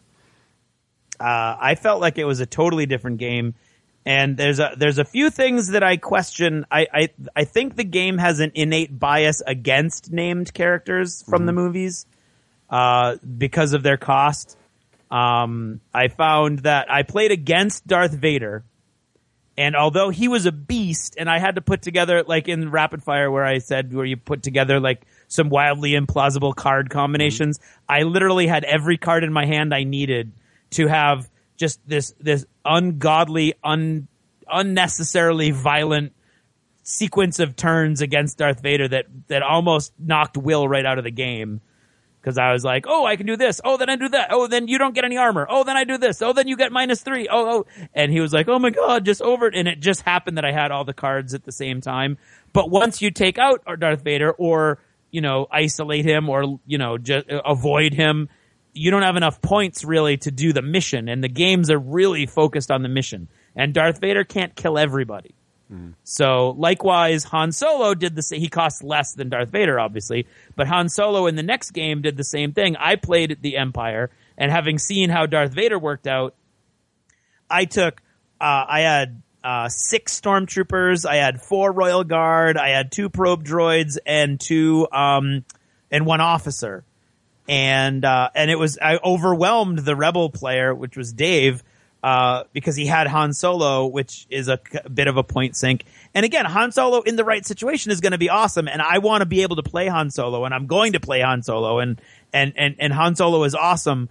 But in the game, it's almost like you're at a if you're going to have some of those characters, they're going to do cool things, but you're going to be at a deficit, I think. What did you think, John? I agree. I think that, it sort of reminded me a little bit of, did you guys ever play HeroScape when that game was around? Yes, yeah. So when they made the Marvel version of HeroScape and you were able to play with characters like Iron Man and Spider-Man, Dr. Doom, and all that kind of stuff, the point cost for all of those characters was just crazy high in comparison with the other sort of non-IP characters that they had. And I sort of felt like, whenever I was playing that game with all the Marvel characters, it was just, you were spending 300 points out of 450 or whatever on one particular character. If everybody gangs up on that character, then they're gone and then you're pretty much done.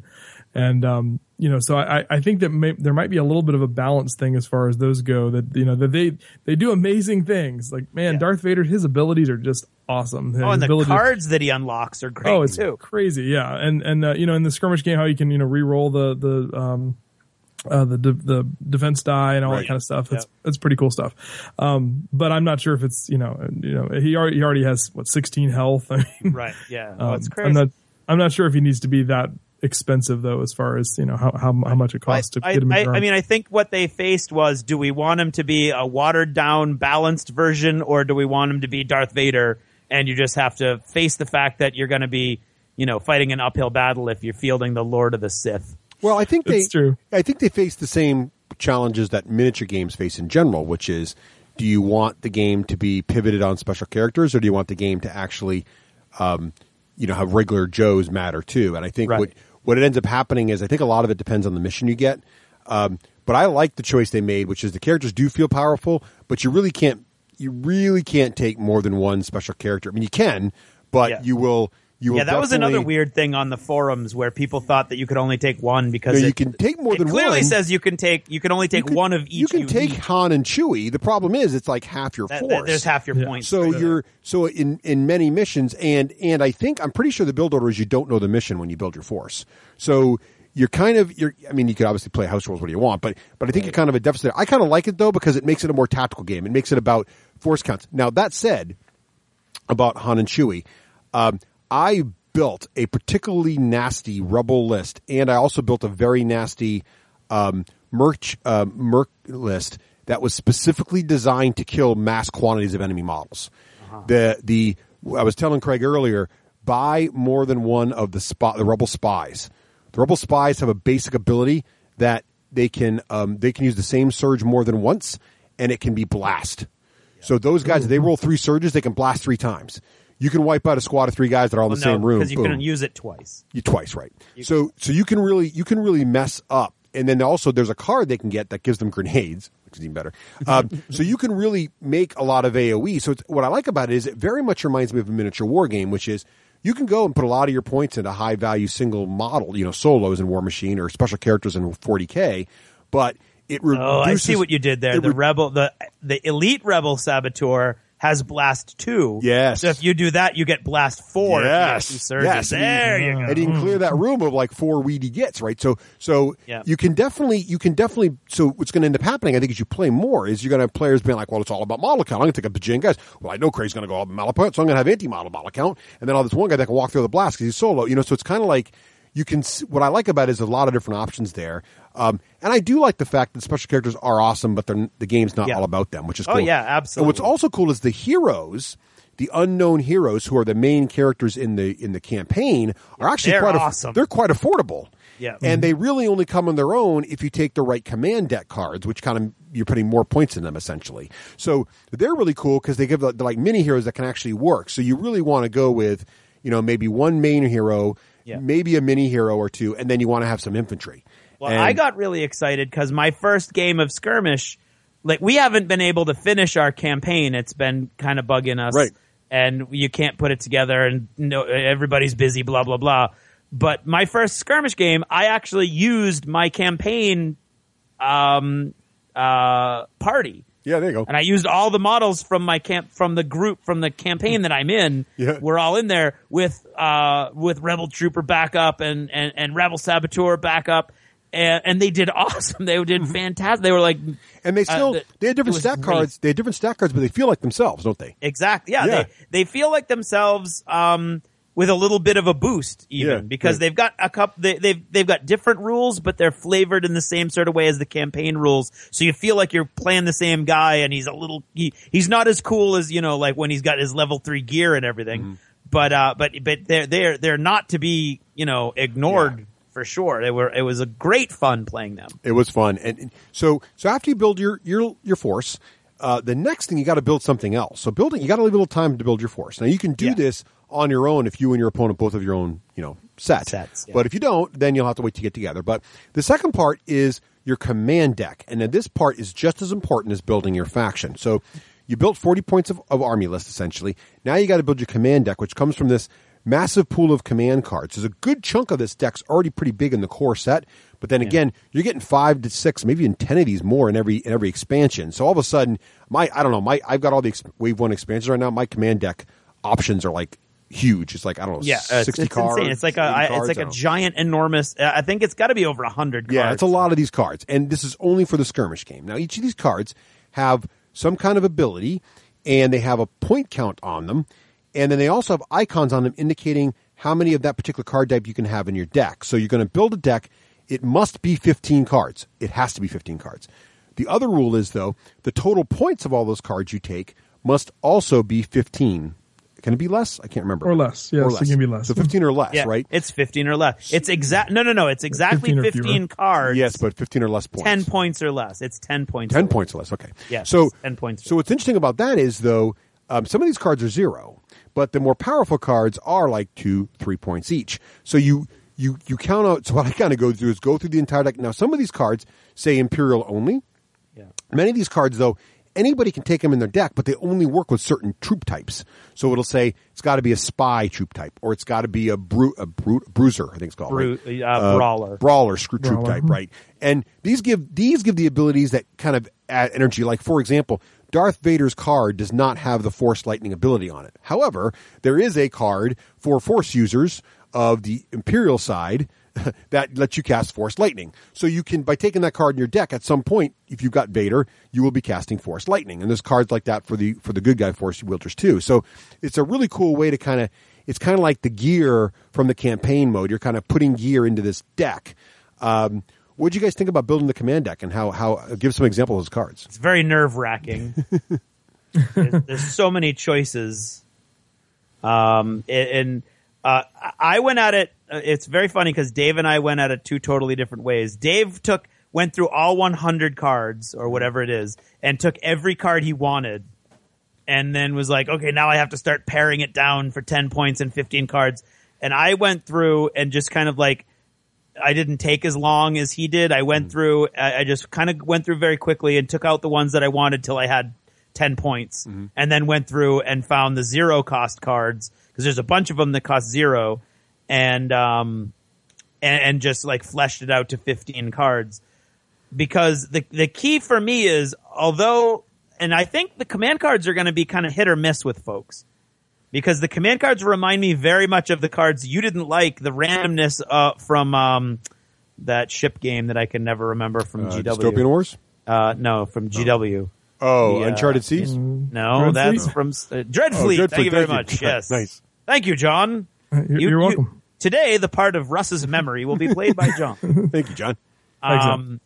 But yeah, so like, for instance, the game I was playing, the third game I played where I was the mercs, and I wanted to do straight mercs and see what it would be like. So I had IG-88, I had 2 squads of 2 Trandosians, and I had the 2 Nexu, which means that I also had to buy the, whatever the card is there that allows you to, mess with the, deployment zones. I used that, so that's a 1-point card, so that I would be able to devious scheme, which allows you to choose deployment zones and who goes first. So I had exactly 40 points, and that's all I had. So I kind of thought that I was going to be against the wall, and I was against the wall, but at the same time, he had, again, because he had learned early on with Han Solo, he played Han Solo in his first game. And he felt that the impact of that point sink, and he didn't do that again. He had a whole bunch of the second tier campaign heroes, and then pretty much every troop model that I had. And so he wasn't able to kill anybody outright, and my guys were still like, killing a couple of his guys a turn, so that it came down to his little junior Jedi, the little Jedi girl, and his the old Rebel Commander model, and I had killed everybody else. I had an elite Trandosian, and I had IG-88 completely unwounded, and it was his turn to have initiative. And we were both within striking distance of the last objective, and the mission we had was that we were on a space station that was having information beamed to it, so the objectives were worth more points every turn, because they were accumulating more and more information. And so it was going to be a game winner for either one of us, whoever got there first. And as you get one card at the beginning of every, or at the end, technically, of every turn, you get one command card plus one command card for each terminal that you control. So I controlled one terminal and I got my normal card. Actually, no, that's not true. I had to abandon my terminal to try to make my play for that last objective. And so I was looking at it, and I got I picked up my card, and I got the card, like on that turn, I got the card seize initiative, or take the initiative, which means that you activate a model, so it loses its activation that turn, but you get to take initiative. Right. Which is an important thing about the command cards. You have to look at the cost, because many of the command cards cost either an action or even 2 actions, or something even more, like the entire activation of a whole model. Right. And we didn't do that. So, cause I got all excited. I was like, oh, I seek the initiative. Oh, I take the initiative. Oh, I got the objective. Oh, I win. And Dave was like, wow. And Will, who was watching, went, or it was Matt who was watching, went, you just pulled that card, didn't you? I was like, I did just pull that card. And because of it, I won. And so there was there's that random element. Now, I enjoy that random element, especially when it works in my favor.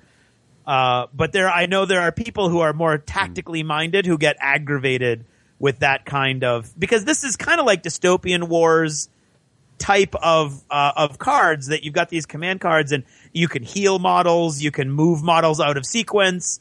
And then when every one of the named characters has one card that keys to them, that's usually quite powerful, like Jin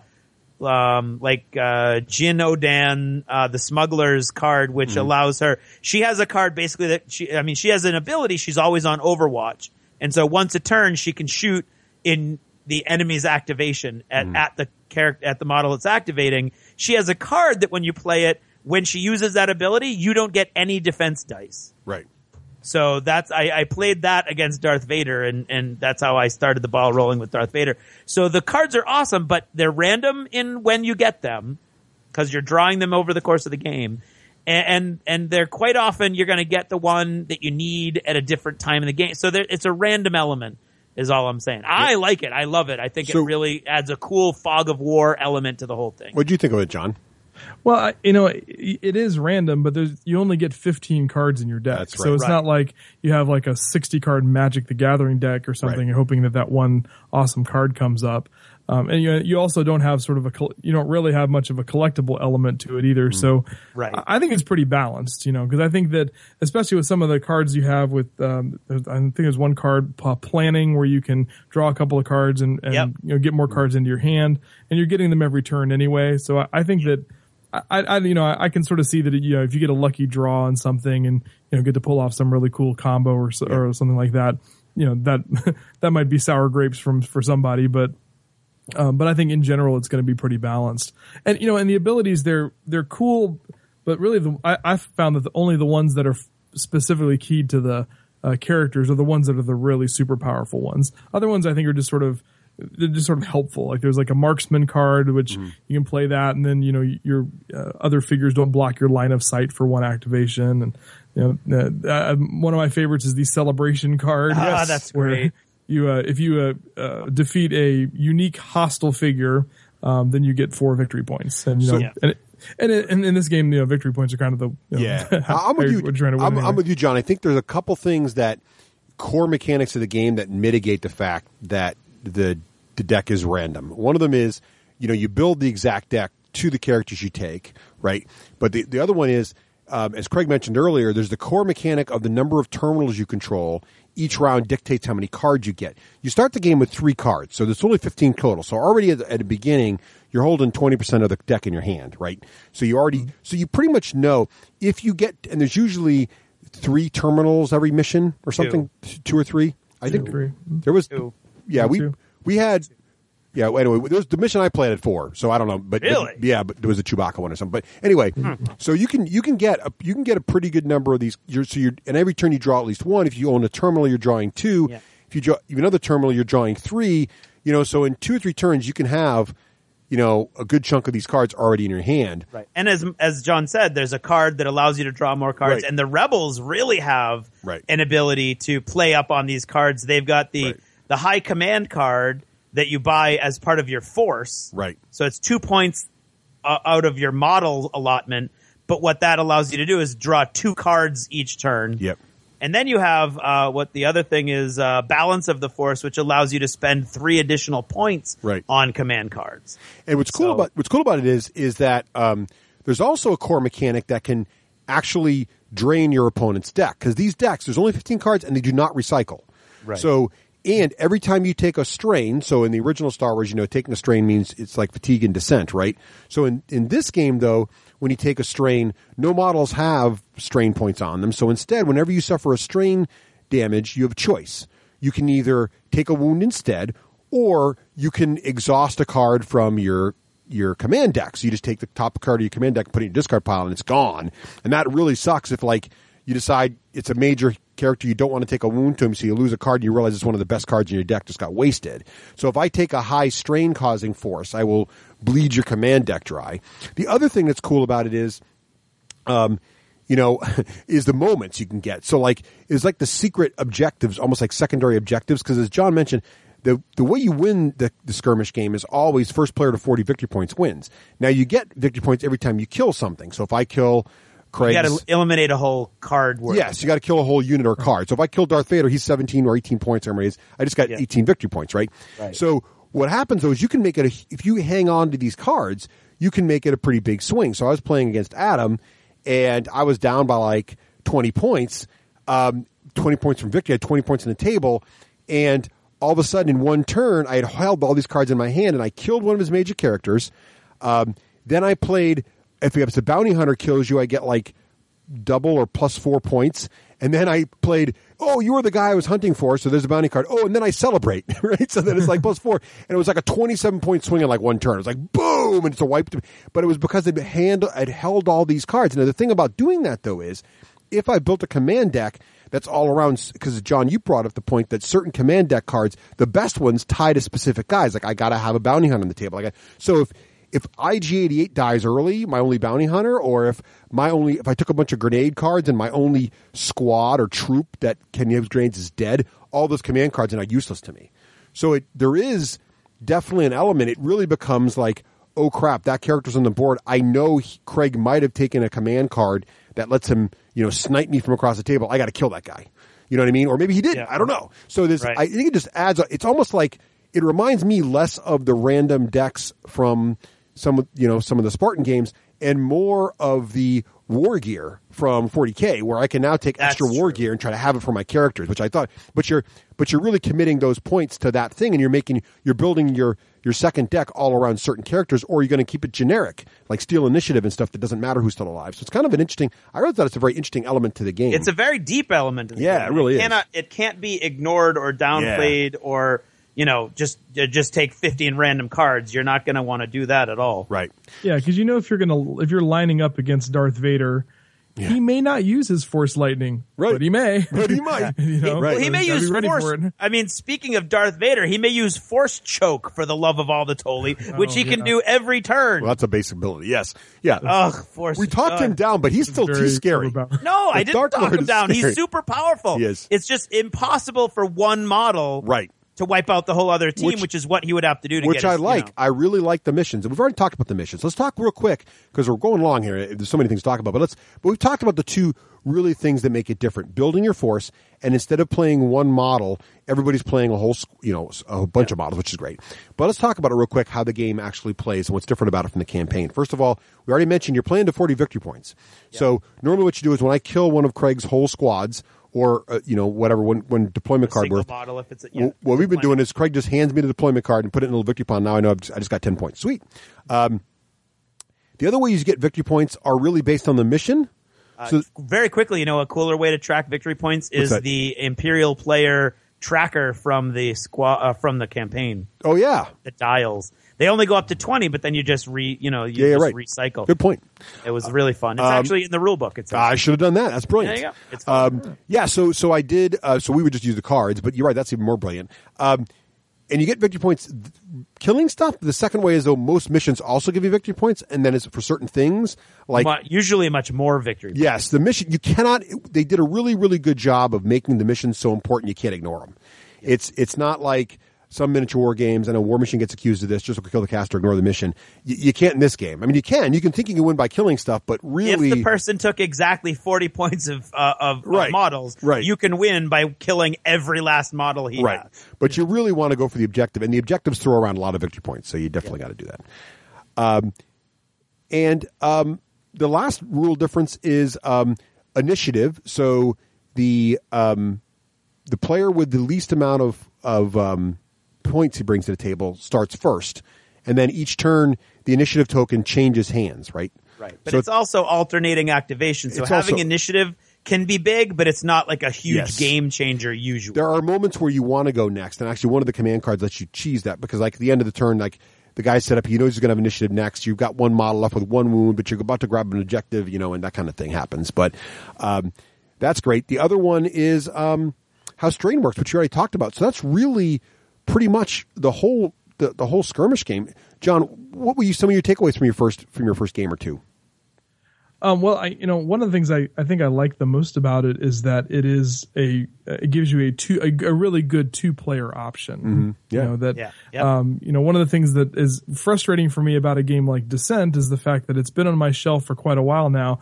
But if I wanted to get Descent out and play it with people, I got to pull people together, and I got to make it a thing, and I got to, hey, we're going to do a campaign. And that's sort of the same thing for the Imperial Assault campaign. If you really wanted to run a campaign, you got to get kind of, maybe a dedicated group of people to do that. But if I just want to sit down on a weekend and call a buddy over or my son and say, hey, you want to play?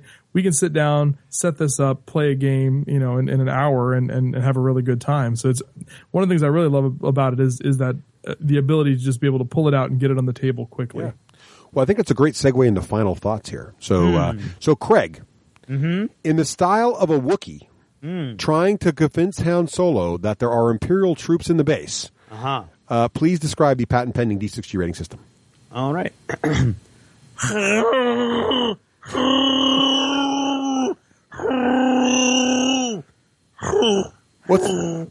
Excellent, Chewy. So what's that, Chewy? On a 2+, it's good, and on a 6+, it's bad. Okay, great. The lower, I think Chewy said, the lower the number, the better the rating. There we go. Excellent. Nice. So let's rate it. We've already rated Imperial Assault as a campaign game. In this context, let's rate it on: is it a good enough skirmish game where you'd buy the box just for this? So. John, that's what we're rating. You can do whatever you want. Playing the skirmish version of the game. I think we can do two. I think we can say both. Okay, fine. So, John, as a guest, why don't you start first, John? So, what are your final thoughts on Imperial Assault as a skirmish game?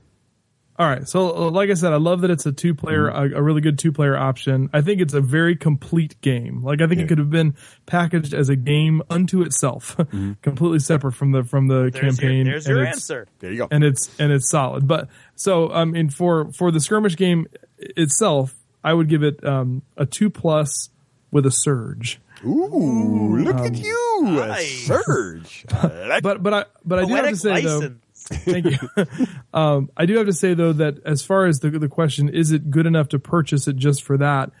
I'm going to probably have to give that more like a 3+, just because it's an expensive game. I mean, it's $100 retail. It's you can get it for about $65-$70 online, but I'm not sure if I would want to make that kind of an investment just for the skirmish part of the game. Like, I think if they could have just sort of taken out just the skirmish elements, and just those map pieces or whatever, and and could have pared it down to something that costs a little bit less and have it be a separate experience. I could sort of see that, but I'm not sure if I would want to. I wouldn't spend this kind of money just for the skirmish element. The campaign, I think, is too important. Good point. Great. Yeah. All right, that's a great review.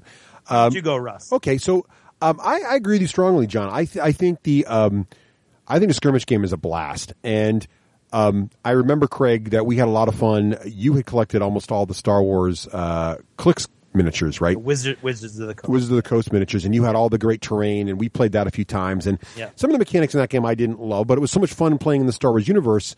Exactly. I enjoyed it. This game, I actually really do think the mechanics are very, very solid. It's still fast and fun, yet there's a surprising amount of tactical depth to the game when you add all these command cards, and they're really pretty well thought out missions. And all the great characters that really do feel different. The Rebel troops feel very different from the Stormtroopers. It doesn't feel like the same guys, different sculpts. They really do play differently. So I really enjoy it a lot. And I think I'm agree with you, John. I'm going to say this is a 2+. I think, and I think I'm going to go with your advice, Craig, and rate it separately. I think if you take this as just a skirmish game, it's a 3+. If you like skirmish games and you want a skirmish game in the Star Wars universe, you can't really do any better than this. It's fantastic. Plus, you got the really, really awesome variety of all the maps and different ways you can build it. When you bake in the fact that you're really getting two games in one here, you're getting a fantastic, completely tailored designed 2-player experience. That's a lot of fun, and you're also getting an epic campaign level 4-player, 5-player experience. In the campaign mode, I just think the whole thing goes to plaid and becomes 2+ with a reroll and double surge. Still John Surge. Wow. I think it becomes a fantastic, really great value. And what I really like about the skirmish game is it makes it so that I can buy those new expansions and not dream of the day that my campaign gets there. Right. But rather just next week play against Craig and have a quick skirmish game. Craig, I just picked up Boba Fett. Let's go try it out. Exactly. Like you do with a new model for 40K, right? So it's like, yeah, I'm going to go play. So I love that, and it really makes it feel a lot like a miniatures game to me. So I think Fantasy Flight deserves a lot of credit for not making this just a tack on. Yeah, we have a skirmish game, but actually really putting a lot of thought into it and making it just as well thought out and really interesting, intriguing game as the main campaign game. I have to agree, Russ. I would say that the designers of the game, I'm now feeling kind of sorry for them. I think they get short shrift for the skirmish game. They deserve just as many accolades for the skirmish game as they do for the campaign, I think. As far as rating the skirmish game as a skirmish experience, I would have to agree with both of you guys. I would give it a 2+. If you're a Star Wars fan at all, it's got to be 2+ with a reroll. I mean, if you like miniatures game, if you don't like miniatures game, then you're listening to the wrong podcast. But it's so much fun. It's so thematic. The missions the missions pull in all kinds of different parts of the galaxy far, far away. You know, there's the Kawat Drive. I mean, it's the shipyards and the little blurbs were so obviously written by fans of the movies and you know, masters of the lore that they're really thematic in and of themselves. Well, it's clear this is the same company that produces the RPG, right? You can tell that. In fact, it has a lot in common with the RPG. Yeah, the knowledge of the Star Wars lore is so now ingrained at Fantasy Flight that it just oozes from this game in such a wonderful way. Yeah, it's just great. I think it's extremely well executed. The game is tight. It plays fast. It plays fun. I think it plays extremely balanced. I don't think it was. I played 3 games. In the first game, I played the Rebels against the Empire. The Empire lost. In the second game, I played the Empire. I had a good night. The Empire against the Rebels. The Empire won. And then the third game, it was Rebels versus Mercenaries, and the Mercenaries eked it out because of the card draw at the very end. And I mean, I think it's extremely well balanced. And that bias that we talked about against the big named characters is there, but I think it's a choice they had to make, and I think they made the right choice, and I really enjoy the choice that they made. I have to put in a little plug here for this website that I found, the JediWars.com, that has the squad builder that I talked about at the beginning of the show. It's made discussing the game right now super easy because I can call up any card. And when you're making the Force, it's going to be super easy also. So that's super enjoyable. It was very intriguing to me when I played Dave, because I got Dave late in the night and he was like, oh yeah, I guess I'll play. And what really sold him was, well, first he loves Star Wars and he's in the campaign. He loves the campaign, but he started looking at the command cards, and then exactly what Russ said, got sucked right into that whole sort of custom making, like your 40K war gear, like start planning ahead. And he poured over those cards and just enjoyed looking at those cards. And I think there's going to be a lot of people who do that. Yeah, right. You know, who just love, like, take the cards with them to work, so at lunch they could just go through the cards and look at all, you know, dream up all the cool combos and stuff like that. I think I'm going to go with John on, and I think Russ, you agreed that as a standalone game at that price point, I'm not sure it would sell. It certainly prices itself out of similar skirmish games, but when you put the fact that it's 2 fully realized game experiences into one box, if you're a Star Wars guy who likes miniatures, it's an absolute no-brainer.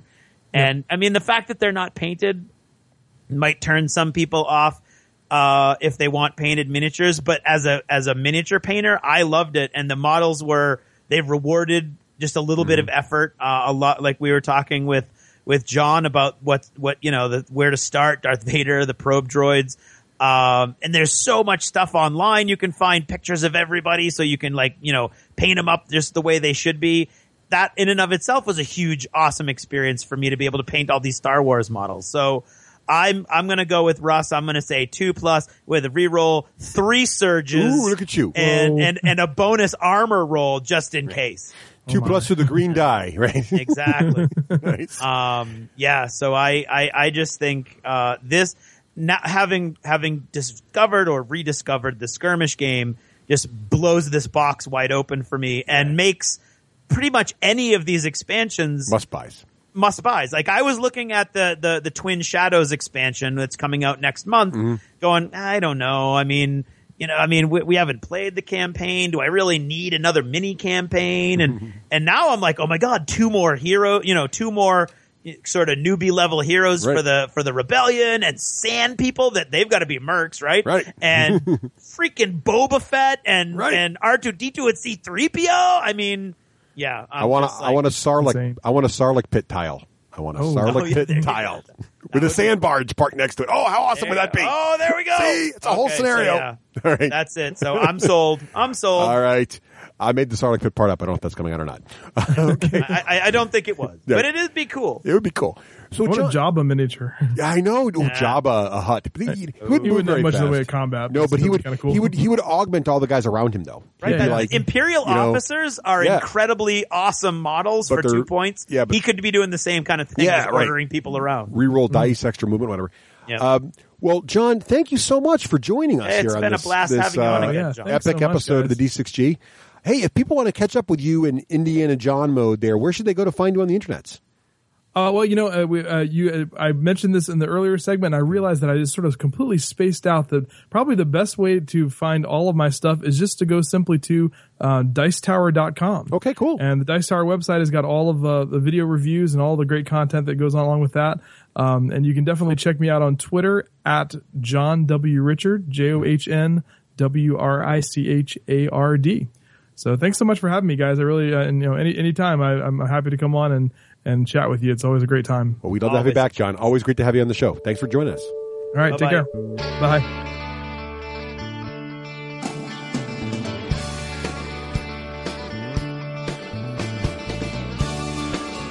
This edition of Jever Notice is brought to you by all of our supporters over at Patreon. Those patrons that are part of the show and supportive of the show and really help us make everything happen. Without them, it probably wouldn't be continuing today. So thank all of you. And if you're interested at all, go on over to patreon.com, look for the D6 Generation and check it out. Any bit helps, and we appreciate everything you can do. And this time around, I'd like to thank Andy, Casper, Nate, Darius, and either Mr. Saurius or Mrs. Aureus. I don't know. Did you ever notice how different the same experience can be for various different people? I had that really hammered home to me over these last few weeks with a Kickstarter that I've been involved with as a backer since over a year ago, well over a year ago. And so I thought, I've had a lot of people ask me my opinion on this, or for help on it in various different platforms. And I thought, well, I might as well do a Did You Ever Notice and try to get it all out of the way. I'm going to pull back the curtain a little bit. I'm going to give you, the God's honest truth here. This is the third time I'm recording this Did You Ever Notice? The first time it was 15 minutes long, and that was just crazy. And I just tried to do it again, and it was 20 minutes long. So that's just insane. Nobody wants to listen to me talk for 20 minutes. So I am going to give you a bare bones run through of what's going on. And in my opinion, I'm going to try to keep it really short and sweet, and we'll all hope for the best. And I apologize if it runs a little long, and I just wasted 30 seconds saying that. Okay. We're talking about Kickstarter, and I have to admit that my opinion on Kickstarter has evolved over time. My very first Kickstarter, as you know, was that Tectonic Craft Studios, which was the MDF laser cut terrain. Dan, the guy who ran it, was a really, really gifted designer. He was not a businessman. He made a series of serious mistakes and then communications mistakes, and he got himself backed against a wall, and it took 3 years for me to get my stuff from him. At the same time, I want to give him kudos for keeping at it and working at it and not just throwing up his hands and giving up. The guy, he is committed to his business. He's really trying to make it work. And, he made a lot of mistakes. One of them was a hugely complicated, complex of reward tiers. Many of them were so complicated, he's still trying to figure out how to fulfill them. So if you're going to start a Kickstarter, keep it simple, keep it basic, remember communication. That's all I'm going to say about that. Dan has been great with me, talking to me. I've met him several times since then. We've talked on emails back and forth a lot. I completely believe that he is a nice guy who just kind of got himself into a corner, like I said, and tried to work himself out the best way that he could. He's very young. He was willing to take advice, and he's really, really trying hard. So I hope all of my fellow backers have got their stuff. I got mine just this month, which, like I said, makes 3 years, but still, I'm still going to use it, and it still looks pretty cool.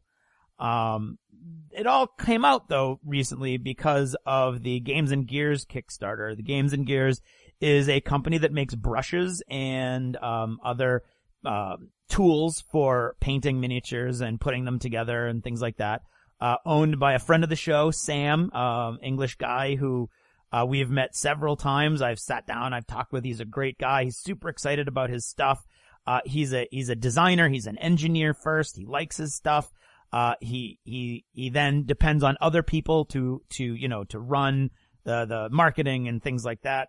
because he is just really a guy who loves, sharing this stuff. So, I jumped on it because I really wanted the Games and Gears Battleboard Kickstarter was for 4x6 foot game tables, war game tables with various themes. And one was a 28 millimeter urban, one was a 10 millimeter urban. There were 28 millimeter, cobblestone cities. There's a hellscape, which I'm still confused what exactly that was, but, I think there's like one other one, the Fields of Battle or something sort of generic. And so I really wanted it. I love urban stuff. I don't know why. So I went and I pledged for the urban battle board, and that was, a little over a year ago, actually. Well, no, it was quite a bit more than a year ago. The fulfillment was due a year ago. Ultimately, the Kickstarter did great. There were about almost 1,000 backers. They made almost 120,000 pounds. So it was really successful. Communication was going great. I mean, this was a company that had a proven track record. I knew the guy. I had every confidence it was going to work out. And then last May, the month it was supposed to fulfill, huge flood hit 2 of their partner factories in China. And, ultimately they had to scrap a whole bunch of product. So they were going to have to rebuild it. Then, with that, they looked at that not so much as a setback as an opportunity because they hadn't really been happy with the thickness of their boards and the strength of their boards, so they redesigned their boards. Now, that was awesome, but it meant even more delay. But it also meant, for the point of view of people on the Kickstarter comment section who already were looking angry and sounding angry, after the Kickstarter was over, they had decided, you know what, we have to ship them in a box anyway. Why not spend a little extra money and make it a really nice box that would be reusable for storage? So they were going to do that for us. Unfortunately, with the redesigned boards, the boards were too heavy and the boxes were ripping, so they couldn't use those anymore. That was, I believe that was in an update. I don't remember for sure, but the fact that then they weren't getting these boxes that they'd been that weren't part of the original deal was really upsetting to people. Then we have some really bad issues because, the communication really started to get spotty after the floods. They were repeatedly commenting on the floods. It seemed maybe like they were using the floods as an excuse for other setbacks. I think because of the floods and then the redesign had cost them a lot of money, I think they started cutting corners on shipping. They went with really cut rate shipping companies, and they were getting bad information from those companies. The information was getting garbled. There was a cultural difference between England and China. So we really started getting updates that weren't making a lot of sense, that were very quickly proven wrong. Shipping dates were coming and going without getting shipped. We were then told, they were going to be in England, they were going to be in Germany, they were going to be in America. They turned out they weren't any of those places. We told they were all shipped. Then they didn't, then they clearly weren't shipped. So there was a lot of miscommunication. And of course, again, on the comment section, those people so inclined started immediately to see conspiracy theories. And, we were being ripped off. This has all been a scam. This company is awful, blah, blah, blah. Now he's ultimately responsible for these decisions. Absolutely. And I don't mean to take that responsibility away. But at the same time, I don't think anybody was lying to the backers on purpose. I think that there was a lot of miscommunication. I think there was a lot of confusion with the scrambling at the last minute, trying to make things right. Okay.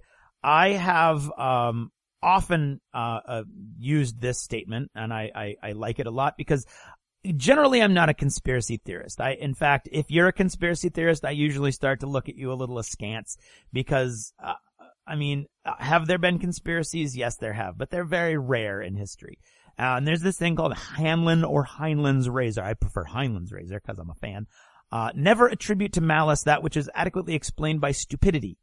Okay, or incompetence or inexperience, which basically means that usually when things look really bad, it's because somebody's made a mistake, not because they're really trying to steal your money. And so, that's where I would attribute most of these issues. Now, I have my board now, and it's great. Sam, like I said, he's a great guy, but he's a creator. He's made a lot of mistakes or people he has, designated to make decisions have made these mistakes, okay? But I'm inclined to give him the benefit of the doubt. He's a good person who means well and just really likes gaming and the gaming community and sharing his stuff with the gaming community. Okay. Others might not be willing to do so, and that's their right. As a Kickstarter backer, if you're not happy with what you got, you have every right to demand a refund, and I believe he is obligated to give it to you. But I personally think that the board I got was great. Would I recommend Games and Gears battle boards now? That's what I'm hearing on Twitter and email the most often. I love mine. I'll tell you that right now. There's an issue with base painting and there's some confusion. We were told that they were base painted. I, for some reason, never thought that meant any more than the roads, and that might just be me in my interpretation. Maybe something more was promised. There were awesome renders that we were shown of what you could do with the boards. I never thought that's what we were going to get with your greenery painted in and all that stuff. I thought we were going to get the boards with the streets black and the lines white, and that's what I got. I can understand if that's not what you thought and that's what you got. You might be frustrated. There was a very strange, constant drumbeat of base painted. The whole thing's base painted. We were told that over and over again. Again, lying? I don't know. I don't think so. I think, again, miscommunication and confusion, but, your mileage may vary. I got it. I'm actually painting it. I'm enjoying it. It's going to actually match all of my terrain, so I'm really excited about that. But again, I understand people's frustrations if that's not what they understood. The shipping issues, I don't know. Honestly, I'd say wait and see if they've learned from their mistakes and the other themes are delivered in a more timely fashion. See if communication is more clear. The difficulty with communication, of course, is the comment section is still utter and complete poison. I've gone through it. I was so fascinated. I went and got all the stats.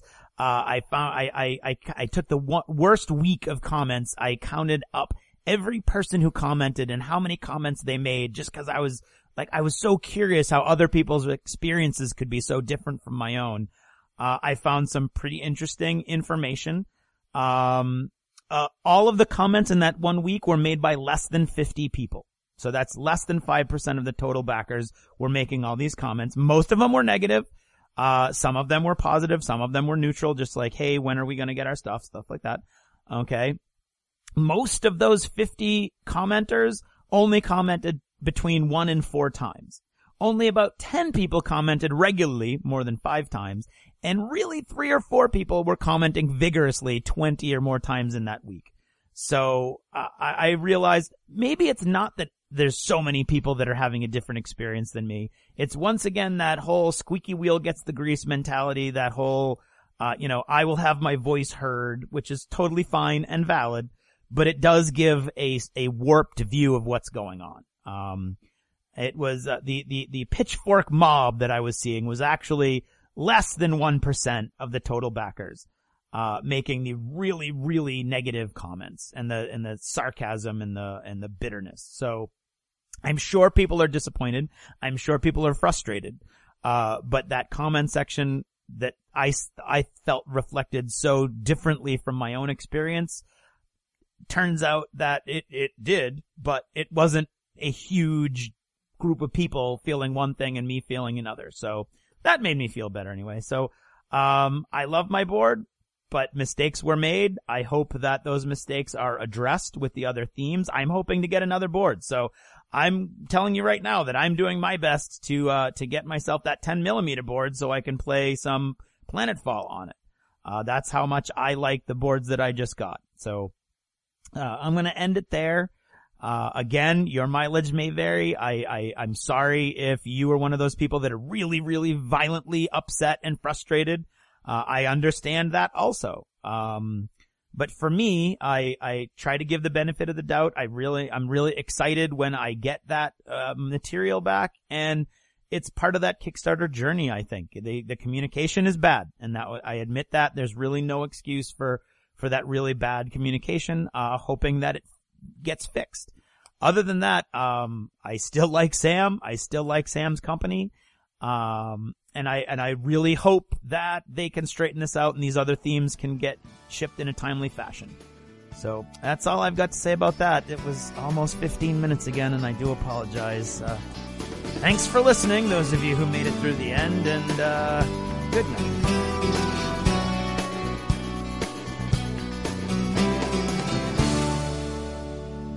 Achievement unlocked. You've made it to the end of another D6 Generation episode, the podcast whose humor has universally been acclaimed as not too horrible.